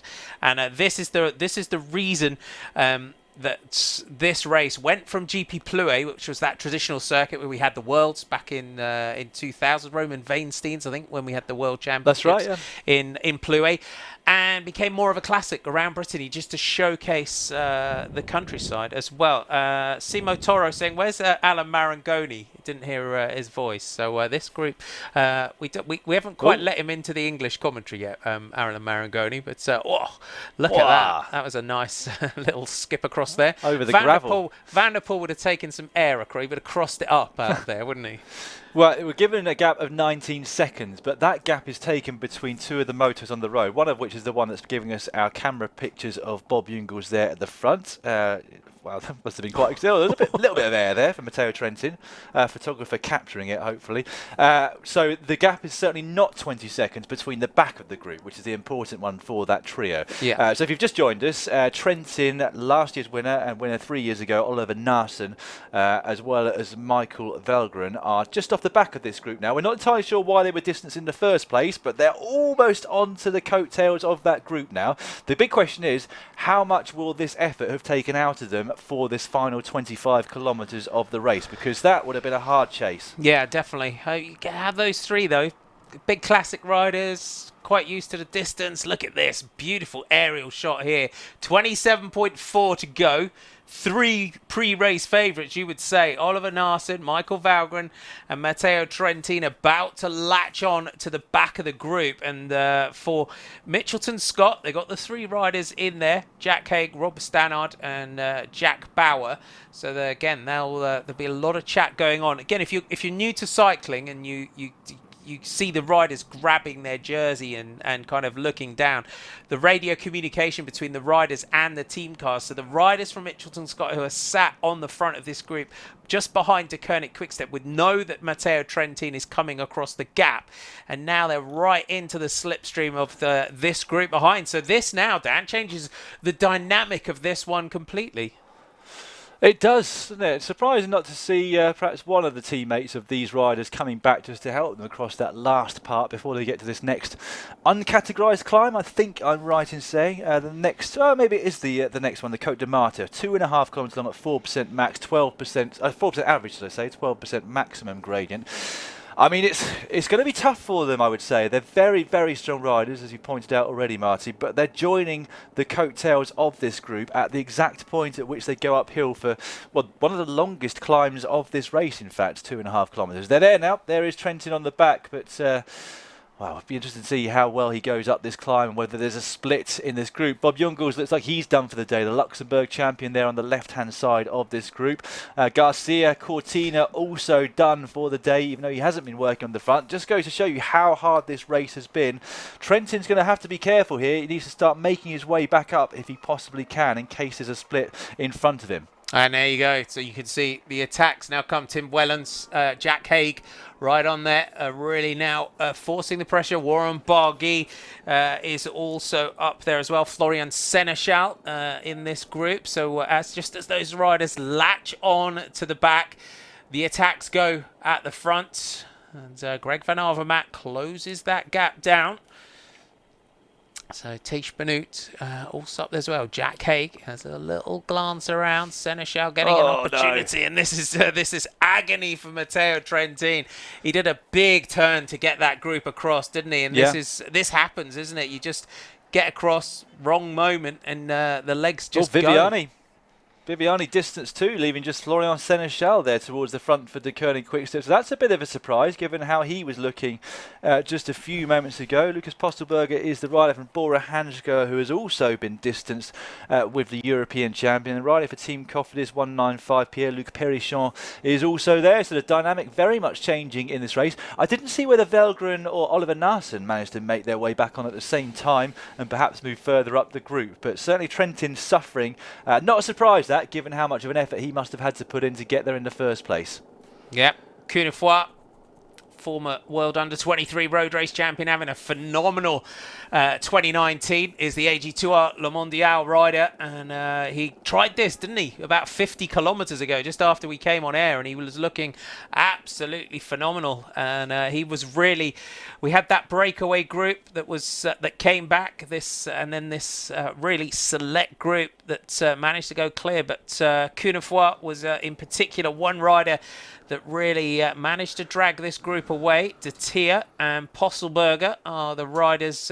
Nathan Haas just ahead of them here for Katusha Alpecin. And again, it just shows that wearing down process, climb after climb after climb, just totally relentless, like you were saying a little bit earlier on.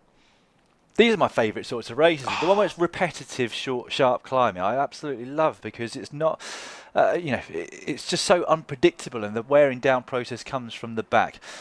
This looks to be Stannard, doesn't it, with Oliver Naesen, the double winner of this race, who is still chasing back on, trying to get onto this group. He'll be hoping that over the top, it all comes back together and they look at each other momentarily so that he can actually get a breather and recover a little bit in the group, because as you can see, it's everyone for themselves at the moment. And it's his teammate that's putting the hurt on in the front. That's those moments when you go back to the hotel tonight and look at the TV and I think, what were you doing? I was trying to get on and recover. You're attacking at the front. So there's the aerial shot of that group. Naesen has got some work to do to get back into the group. His teammate attacking on the front, Cunefroy. Again, communication. It's it's surprising sometimes, and he's really having to dig deep. You can see the Brittany countryside here. These short, sharp climbs that just utterly it's just pain and suffering all day, as you can see here from the former Belgian champion. Stannard is with him, but a select group just riding off the front here. Van Avermaet crosses the gap there for CCC. Armand Gröndal Janssen up there. Man. It's painful I to can watch. feel the sometimes. pain for Oliver Nassen just at this point. So close to being on the back of that group, just couldn't quite make it across. He is ahead of Viviani, incidentally. This is the group with Viviani, Matteo Trentin, also the Italian rider in there. And they've picked up Nathan Haas. So Viviani will be wanting to try and get back into this group over the top to still put himself in with a chance. I think he's done tremendously well to get as far through this race as he has. As Jack Haig, the Australian rider from Mitchelton Scott, shakes his head every time he goes up the road, or tries to. There are a few riders on him, but there is a small gap opening up here between these 6 or 7 riders and the rest behind. Tim Wellens, Benoit Cunnefoy, Janssen there, the Norwegian champion, just coming through. Florian Seneschal is looking particularly good, to the point where I wonder if it was him that they were working for all along. Olympic champion Greg Van Avermaet, Rudy Mollard also in this group, but it is once again beginning to come back together. Yeah, over the top of that one heading. We're about 10 kilometres from, just under 10 kilometres from the finish line. We have this finishing circuit to complete, and it's 13.9 kilometre circuit. 2 riders, Florian Seneschal for Deceuninck Quickstep, a little nod of the head there to Armin Grøndal Janssen to go. Van Avermaet reacts out of that group behind. Greg Van Avermaet is the rider that's for CCC that's really was looking to do something today. Rudy Mollard, it looks like, that's getting onto him for FDJ. Mohoric crosses the gap here. Is that Mohoric for Bahrain Marine? It is, yeah. Yeah. It is, yeah, because the only other one was Garcia Cortina, who was looking a bit the worse for wear just a couple of kilometres ago. Brilliant racing, just constant attacks over these rolling roads, and it's the fact that the roads are so narrow, twisting and turning and up and down the whole day. It just makes it such a hard race. The legs will be stinging these riders now. You might just have joined the racing and be looking at it thinking, why don't you just go on the attack? But they're 225 kilometres through this race already now. It must have been over 5 hours of racing already. And Matti Mohoric is going again. It is Mohoric. If you look back to last year, 6 hours, 16 minutes and 34 seconds was the gap, or the time of the race last year. Thijs Benoot and Sepp van Marken, it looks like, going on the attack here now. It's a little flick of the elbow straight away. Reaction comes from Jack Haig, from Mitchelton Scott. Van Marken, he's getting a flick of the elbow. It almost gets frantic sometimes on a day like this. And you can see just how on the limit the riders are at the moment. It's Sepp van Marken here for EF Education first, through to the front. Haig's looking strong, isn't he, for Mitchelton Scott? He's looking very, very strong, yeah. So 3 riders with probably the most significant gap that we've seen for quite some time at the front. 2 Belgians and an Australian. Of the 3, I'd have to say Van Mark would be the big favourite to take it in a sprint. Thijs Benoot, as we've been saying before, doesn't exactly have a big spurt towards the end of a race, even from a small group of 3, which has held him back from taking more victories through his career. Incidentally, he's a man that's moving on to pastures new next year for the first time in his pro career. He spent the last 5 years with Lotto Soudal, but next year I think it's Team Sunweb he's moving over to, the ride on the right hand side of your screen, the red and white of Lotto Soudal. Yes, they've got the this team as well. The Team Sunweb, it is Team Sunweb that he's going to next year. But again, that team needs to rediscover its confidence. I think it's kind of with everything that's gone on with Tom Dumoulin recently, and a lot of chat in the media. I think it's kind of sort of fractured the team in a way, in a way of its kind of unity and its confidence. All that kind of stuff sometimes just affects things. So I think he's a strong addition. I think he will help. It's again, sometimes teams that have been so successful almost need to kind of take a step back, regroup and rebuild, don't they? And that kind of looks like that sort of phase that Sunweb are in. Yeah, same with Lotto Soudal to a degree. They got rid of Greipel and brought in Caleb Ewan. That's worked out well for them. They've lost Thijs Benoot, but they have brought in both Philippe Gilbert, back in fact, having been there before earlier in his career, but also John Degenkolb. So those two could form a decent dynamic over the cobbled classics, especially next year. So Lotto Soudal trying to strengthen their classics roster, albeit with slightly older riders. I think Philippe Gilbert is 37 years old now, and he's signed a 3-year contract with the team, which is, it's a show of confidence. I'm not sure if it's well placed. We'll wait and see in the next 3 years as to how well he does. He's still got it. He's still a winner. He still do it. We know he can. Pierre-Luc Perrechon is the rider on the back here. Viviani back on. Yeah. So Trouble is, there's no team now, is there, to really do the chasing behind these three riders, and they're fully committed there at the front. De Koning Quickstep, they were working, but they've lost Bob Jungels, the Luxembourg national champion. And when you look at the composition of this group, who's actually going to ride on the front? All they can hope for is that just going on the attacks now and really just hoping that they can form another small group that works well together. Otherwise, this trio is just going to sail up the road. Yeah, 13 seconds it goes out to. We're inside 20 kilometres to go. If you're just joining us, welcome aboard. Afiba Motley just checking in from Trinidad and Tobago. And lots of you, Owen Chur as well. Back, they've covered 20 kilometres in half an hour. Yeah, it's pretty quick. It's just attacking left, right and centre here. Teish Benoot, Sepp Van Marken and Jack Haig are your leading trio.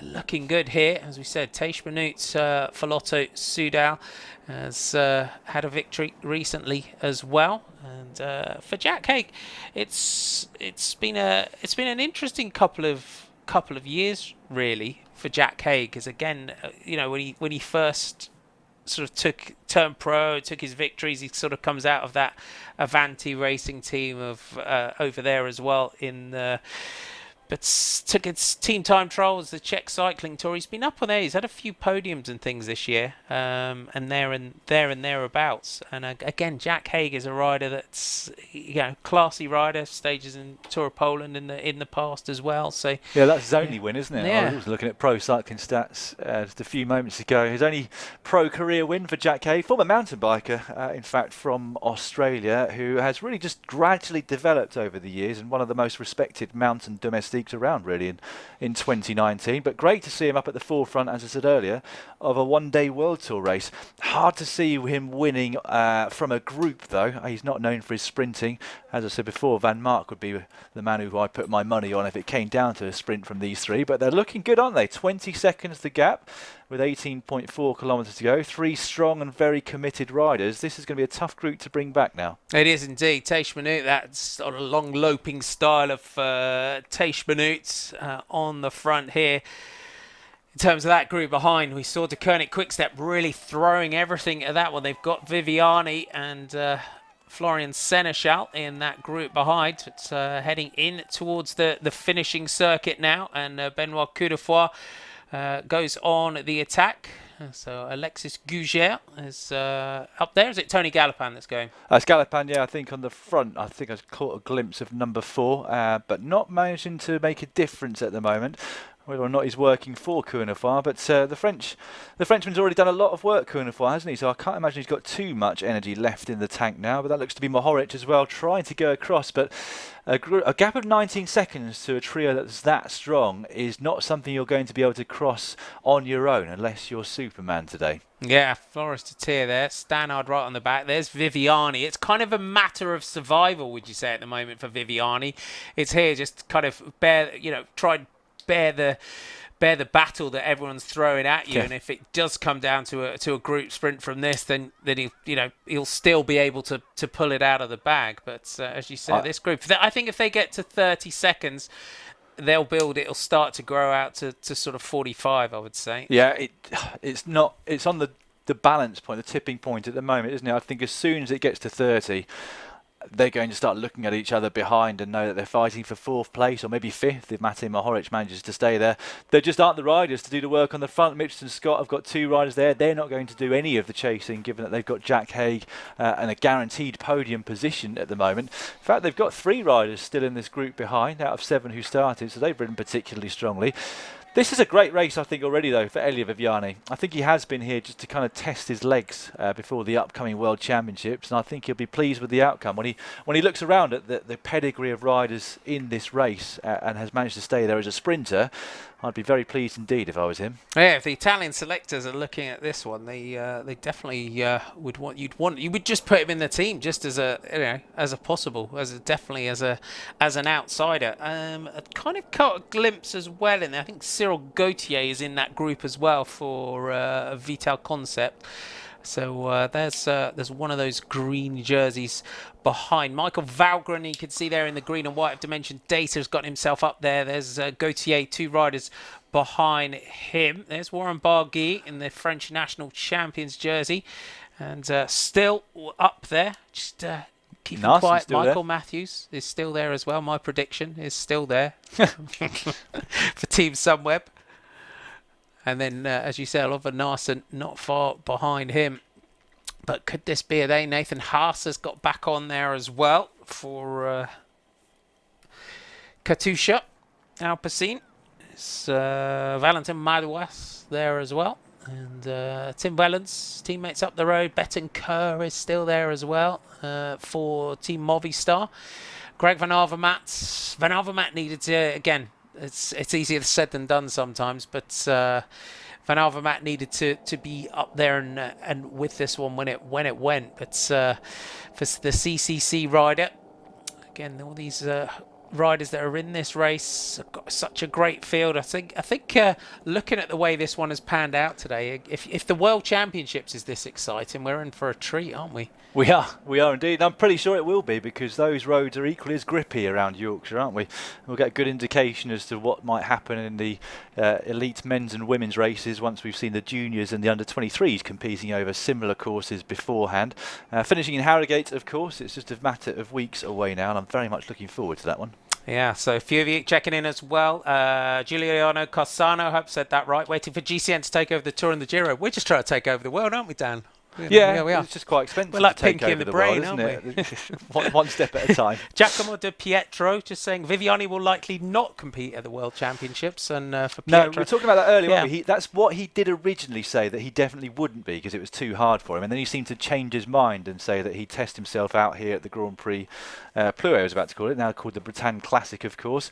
Back to the racing at hand, though, and as I mentioned, once it gets to 30 seconds, everybody starts thinking it's over with this distance to go, with that strength of group out front, and that does appear to be how it is at the moment. 38 seconds the gap, no cohesion in that group behind, and so the attacks have started to fly off the front. Yeah, we saw Floris de Teer and Pascal Incon, I think it was getting a little bit frustrated, but Tej Benoot on the front, and Seth Van Marker right behind him, Jack Haig right in the wheel. So we've got a counter attack coming. As we said, if we get out to 45 seconds, 14.8 kilometers to go, this race, likely the winner is coming from this trio. What a great day we have had here in the Bretagne Classic of West France. And these teams have been up there for EF Education First. Simon Clark was very, very active earlier on. So you can see 500 meters to go now up towards the finish line here in Plouay. So hence why, if you weren't with us yesterday for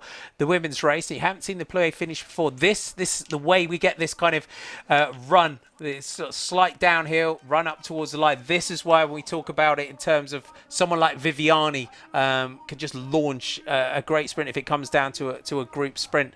But at the moment, it looks like we're going to have the similar scenario to last year. Three riders going for the victory. Last year, that was Oliver Narsen who took the win, Tim Wellens who was in third, and sandwiched in between them, Mikael Velgren, who back then was riding for the Astana squad, now with Dimension Data. They've all been sort of there or thereabouts this year in that group behind, but don't look like they're going to be playing it out for the victory today. Looks like for the second successive year, we're going to have a small group fighting it out for the win. There's your poursuivant, pursuer, Mate Mohoric, not too far behind, 40 seconds or so, but he is about to be caught by Betancourt, Florian Seneschal, one of the riders from Team Cofidis, I'm not sure exactly who that is, and also Tony Gallopin by the looks of things, but again, they're not too far in front of the group behind them.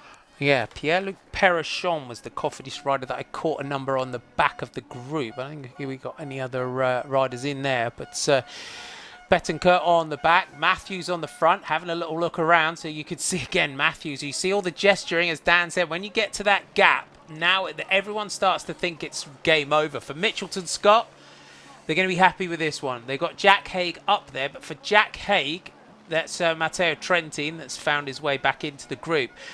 But for this group, Jack Haig, as I was just about to say, Jack Haig's going to have to try and attack this one, and that's what he's trying to do on these climbs here. If he wants to win this, he's going to have to try and get away from Benoot and Van Marker. Well, I don't know, but wouldn't be much between Benoot and Jack Haig, I don't think, in a sprint. But Van Mark, at least in the past, has had a decent change of speed on him, although the examples of that are few and far between. But I will always remember when he won, I think it is in 2012, the Omloop Het Nieuwsblad, formerly Het Volk. That was from a small group. He outsprinted Tom Bonan, who was no mean sprinter himself on that particular day. So he has got it when he wants to do it. And out of the three of them, I would certainly say that he'd be the fastest. But at the end of 248 kilometres of racing, what is fast on paper is not necessarily the same when it comes to the sprint here. So they'll firstly be just concentrating on making sure there is those three only that fight it out for the win. They'll be working together at the moment, and they'll become enemies again in the next few kilometres. You were telling me earlier, though, as well, this is one of the only one-day races that Deceuninck Quick-Step haven't won. Yeah, I think the others, I found it on Twitter, somebody said that the only other ones they haven't won are the Eschborn-Frankfurt road race, and also one of the races over in Canada that's coming up in a few weeks' time. I don't know whether it's Montreal or Quebec, but those are really the only three major one-day races that Deceuninck Quick-Step in their various incarnations have never won. Yeah, there you go. Thank you for that. 53 seconds, this gap now looking like a race-winning advantage for these riders on this climb onto the finishing circuit. Beautiful day here in Brittany around Plouay, the 5-day festival of cycling. Your chasing group is Mohoric, Seneschal, Galopin, Bettencourt. And then the Cofidis rider is Cyril Lemoine, I think, from the aerial shot. I'll have a look on that chasing group. Hopefully I'll zoom in on that one and have another look just to try and pick it out. But you can see the gap now to the chasers. And there was a lot of consternation on the front of the main group behind, or what is left, really, of the peloton from that group behind. Benoit has a little look back over the shoulder. So for Lotto Soudal, so is Cyril Lemoine. It's in that chasing group behind. So that 53 to them, though. I don't think they're in this on this finishing circuit. It's a tough loop. If you weren't with us yesterday for the women's race, it was we had a great race on this circuit as well. Different to this one, we didn't have the huge loop. We had a bigger lap followed by this circuit as well, and this race over the years as well. It's one of the most again historic races. 1935, I think, the first 31, one. I think it was. Yeah, I have the information for me right here in front of me, Marty. 31, yeah, 1931, when it was won by Francois Favet, or Fave. It was dominated by the French, wasn't it, for many, many years before it became a bit more international, particularly when it became a World Tour race, I think back in 2005 when the Pro Tour started. At which point there were a lot more points available for the riders and the teams, and they all had to take part as World Tour squads. We've had a lot more international winners since then. In fact, I'm trying to think of who the last French winner was. I didn't look that up earlier. Sylvain Chavanel back in 2014 was the last French winner of this race. Yeah, so we go. I mean, Garens has won it. Goss 2010. We've had Edvald Boysenhagen, Pozzato, Chavanel, as you mentioned, Christoph in 2015, Narsen 2016, Viviani 2017, and Oliver Narsen again last year. So twice a winner of this one. It did change in 2016, but from the traditional circuit out to this big loop that we've had, and you got to say it's a pretty. It's been a pretty inspired choice. The route choice now. It's just developed into a very, very different race. It really is got cementing its place on the calendar. It's a great circuit that we've got, but who is going to take this one out of this leading group? Sorry, I was also about to say that it's great to have the organisers organising the men's and the women's races on separate days as well, so that you get to see both of them online or on your TV coverage. I know they're being shown on France 3 over in France. And of course here on GCN Racing, very much pleased to have your company with us for today's race. Hope you got to see Anna van der Breggen take yesterday's win here too. Not available worldwide, unfortunately, but thanks for those of you who have joined us from the countries at which we are allowed to broadcast this. Hopefully we'll be bringing you plenty more live racing over the next few years and more highlights too. Yes, complicated issue, TV rights. It's something that we can't control. We could do what we can and build a following, and that's down to all of you as well. So thanks for joining us and watching us from all over the world. 10 kilometres, 3 leaders. Can these chasers make any inroads into this gap behind? There you have it. Lemoine, Galopin, Mohoric, Bettencourt and Seneschal. That is your chasing group. 2 riders from France. Making it into that group. Tony Galopin from AG2R Le Mondial. 3 riders, sorry, Florent Seneschal as well. Good to, I'm really pleased to see Carlos Bettencourt up here for Movistar. It's very, from Colombia. It's great to see. I must admit, I hadn't looked at what he's done previously before we started. I'm going to have a look on Pro Cycling Stats right now. His last race was the Bois de Burgos, did Tour of Poland before that, Tour of Austria, Tour de Suisse. So he's done mainly stage races. He was 15th this year at Liège-Bastogne-Liège. He did take a win at the Classica Primavera as well, all the way back in April. So not quite back to his best when he was the best young rider at the Giro d'Italia many years ago. He did that at a young age, didn't he? Won Paris-Nice 5 years ago when he was only 24. Does blow hot and cold though, but it is, as you said, very good to see him back at the front of a World Tour race. But maybe for someone like Betancourt, and you look at his program, you all the way through Tour de Suisse, you know, all those stage races, all those, maybe again as a rider, because he, as we said, 5 years ago he was the best young rider at the Giro. He was targeting, and again everyone was talking about him as a potential Grand Tour winner. Maybe looking at the way he's performing here, maybe it's again time to change. You know, ride more one-day races and try and you know, evolve as a rider. It's not too late. He's still fairly young, and this group's getting back on here. The team car just getting in the gap there. Yeah. Well, I guess they have been allowed to move up towards the front group, EF Education first, as will the team cars from the other two teams that are represented out the front, Mitchelton Scott and Lotto Soudal.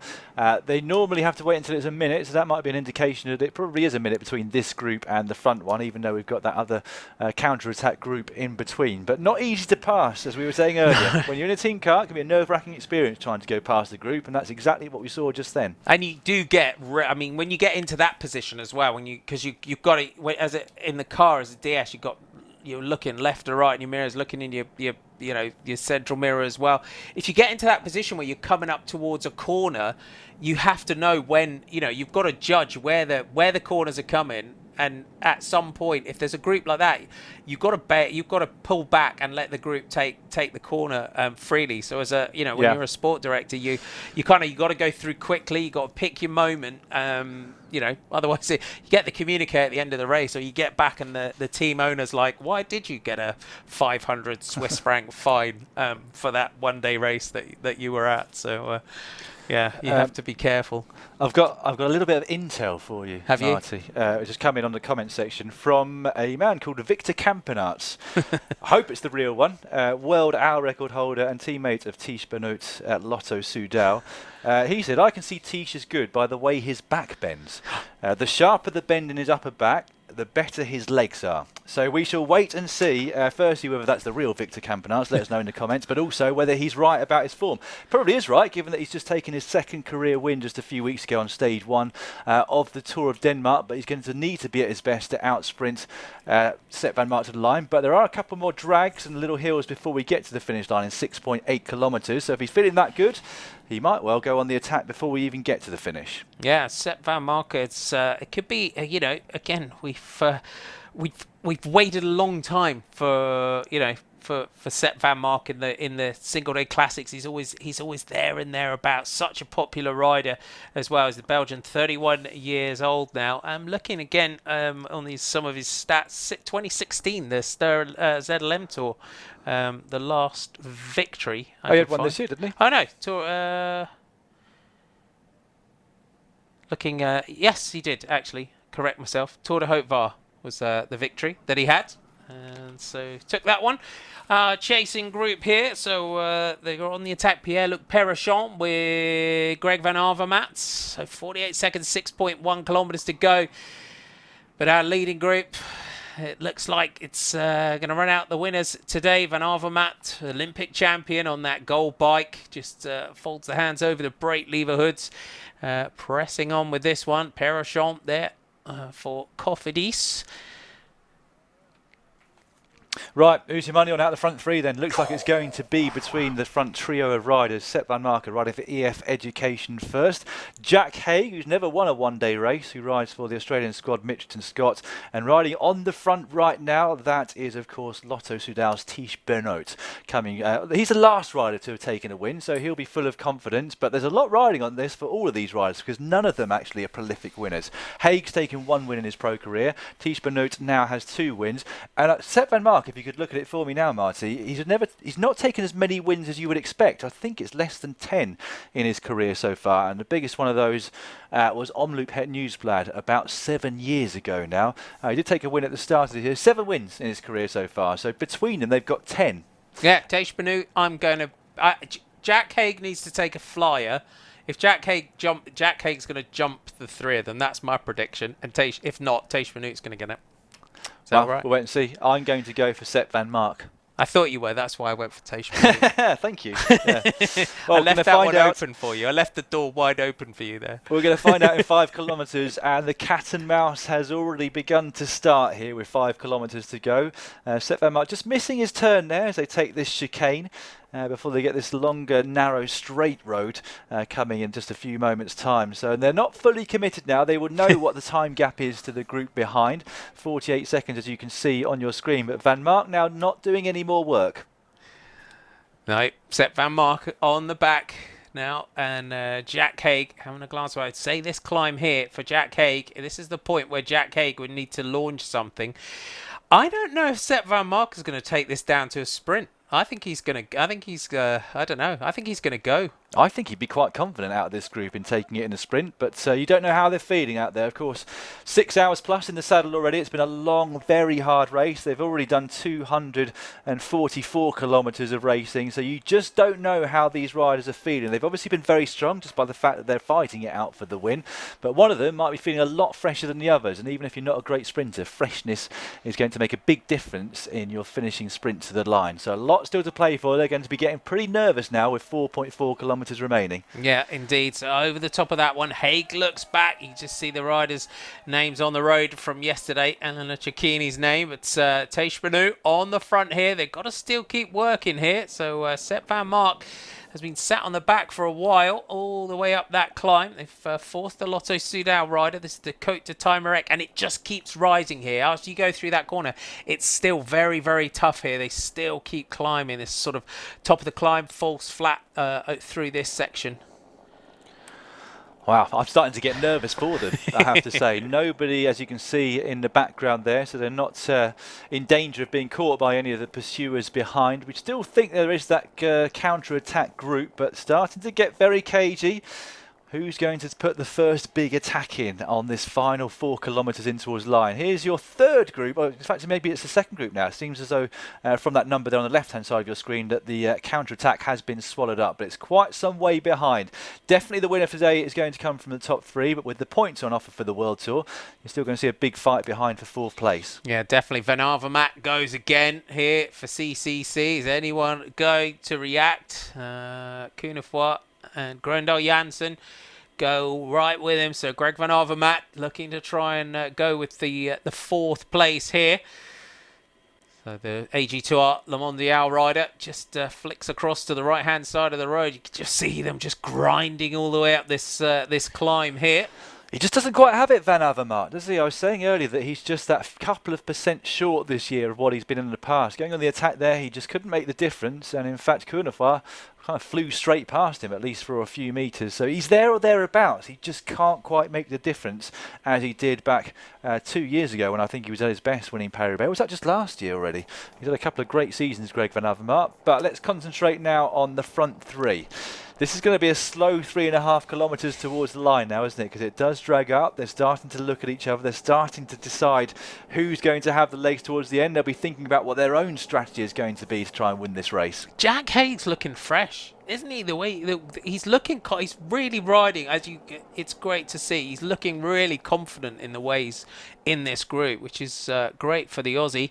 Sepp van Mark now driving this group for EF Education first, and the EF team had Simon Clark in that group behind as well. Yeah, lots of comments about the fact that Sepp van Mark is using the old System 6 from Cannondale, even though he now has access to their new super duper aero bike and the new System 6. So I don't know exactly why that is, but some riders just don't like change during the season. So it might be as simple as that he's just very, very comfortable in his position and in the way that that bike handles and that bike feels. Because a lot of pros, you know, even if you give them the data of how much faster a bike is, if they don't feel right on it, they don't want to to ride it. So that's probably the case here for Sepp van Mark. Yeah, 13 wins so far this season. Have EF Education first, the last of which coming in the Tour of Utah. Lachlan Morton and Joe Dombrowski taking victories there. This would be a good one to build up towards the back end of the season. So Teish Benoot, Jack Haig, Sepp van Mark, where's the winner coming from? So Teish Benoot here for Lotto Soudal.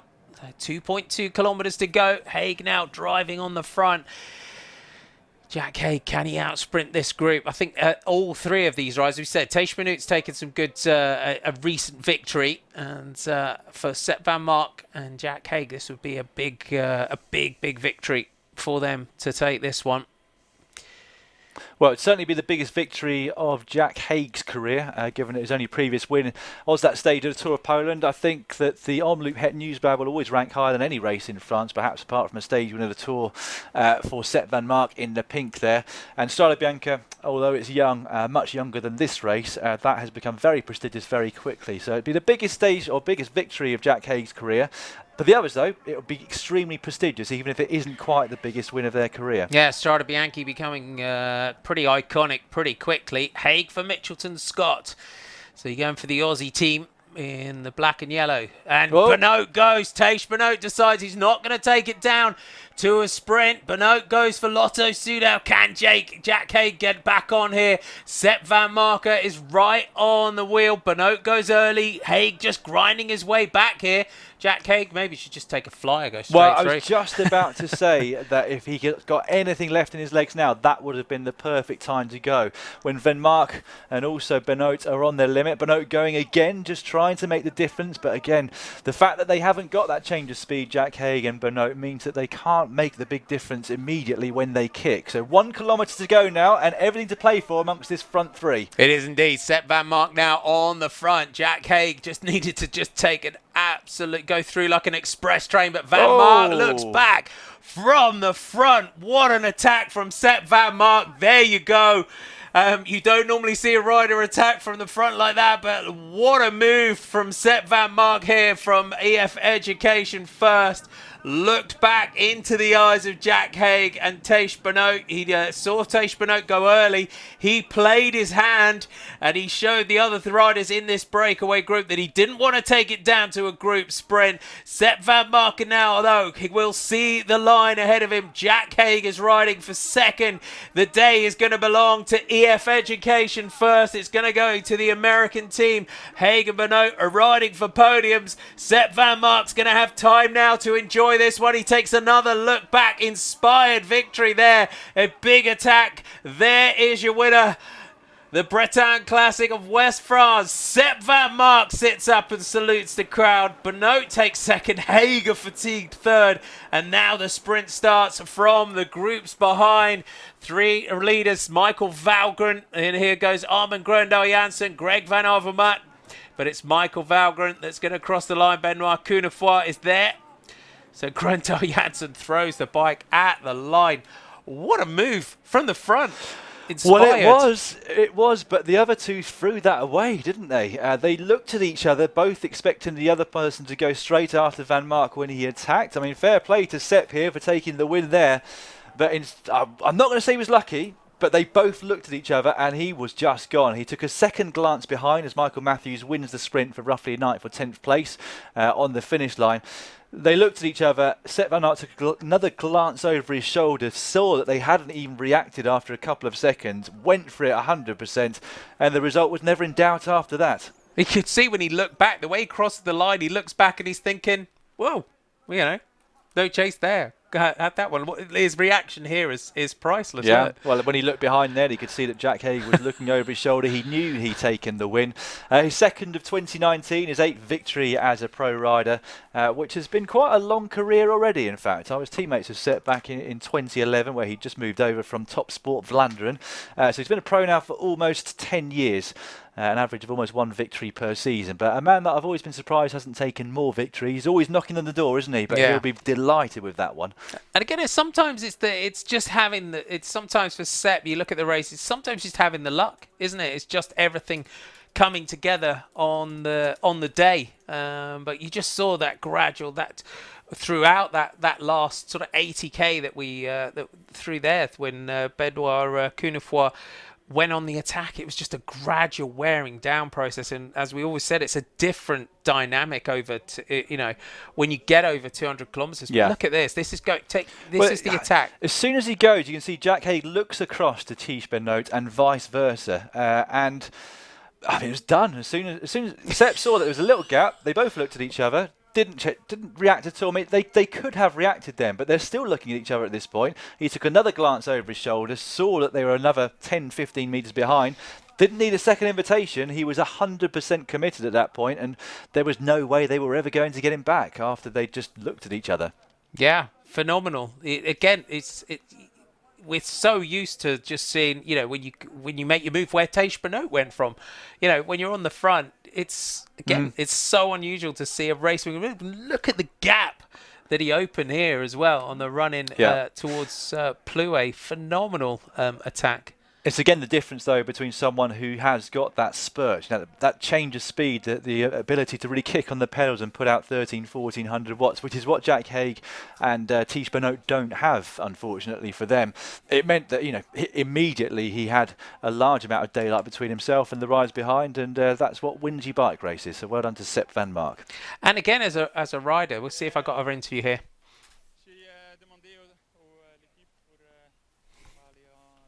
Tour de France parce que je veux être bien dans l'été et le départ dans Bing Bang Tour et au Bing Bang Tour j'étais bon mais j'étais pas de résultats donc j'étais vraiment pas content et après j'ai entraîné en Alsace mais les jambes étaient vraiment mauvais et j'ai pas beaucoup de confiance pour aller ici à Plouay mais on a dit on va voir, je vais faire le maximum, mais les jambes n'étaient pas bons au début, mais c'était le même à la fin encore.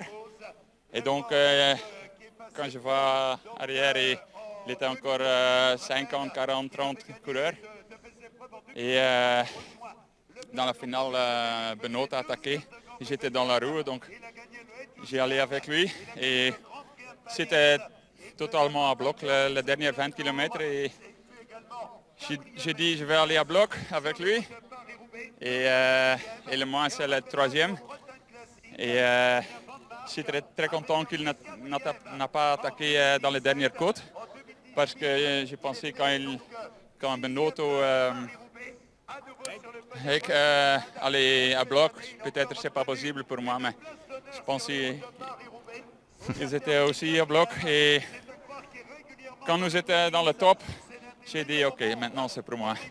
Et donc, les deux a attaqué, Benoît a attaqué quelques fois, mais j'ai allé avec lui.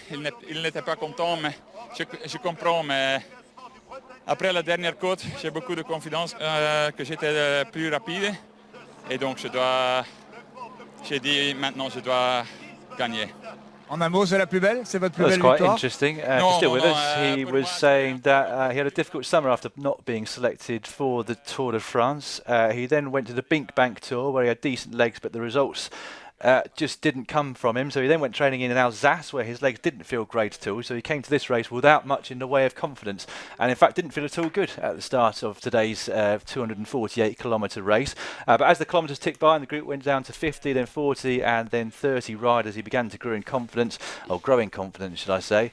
He went with the attack from Tish Benoit towards the end, but he was full gas for the last 20 kilometres. He was thankful that they didn't attack over the last climb of the day because he thinks he would have been dropped then. But once they got over that and he was still in contention, he was pretty confident for the finish because he knew he was the fastest sprinter out of the three.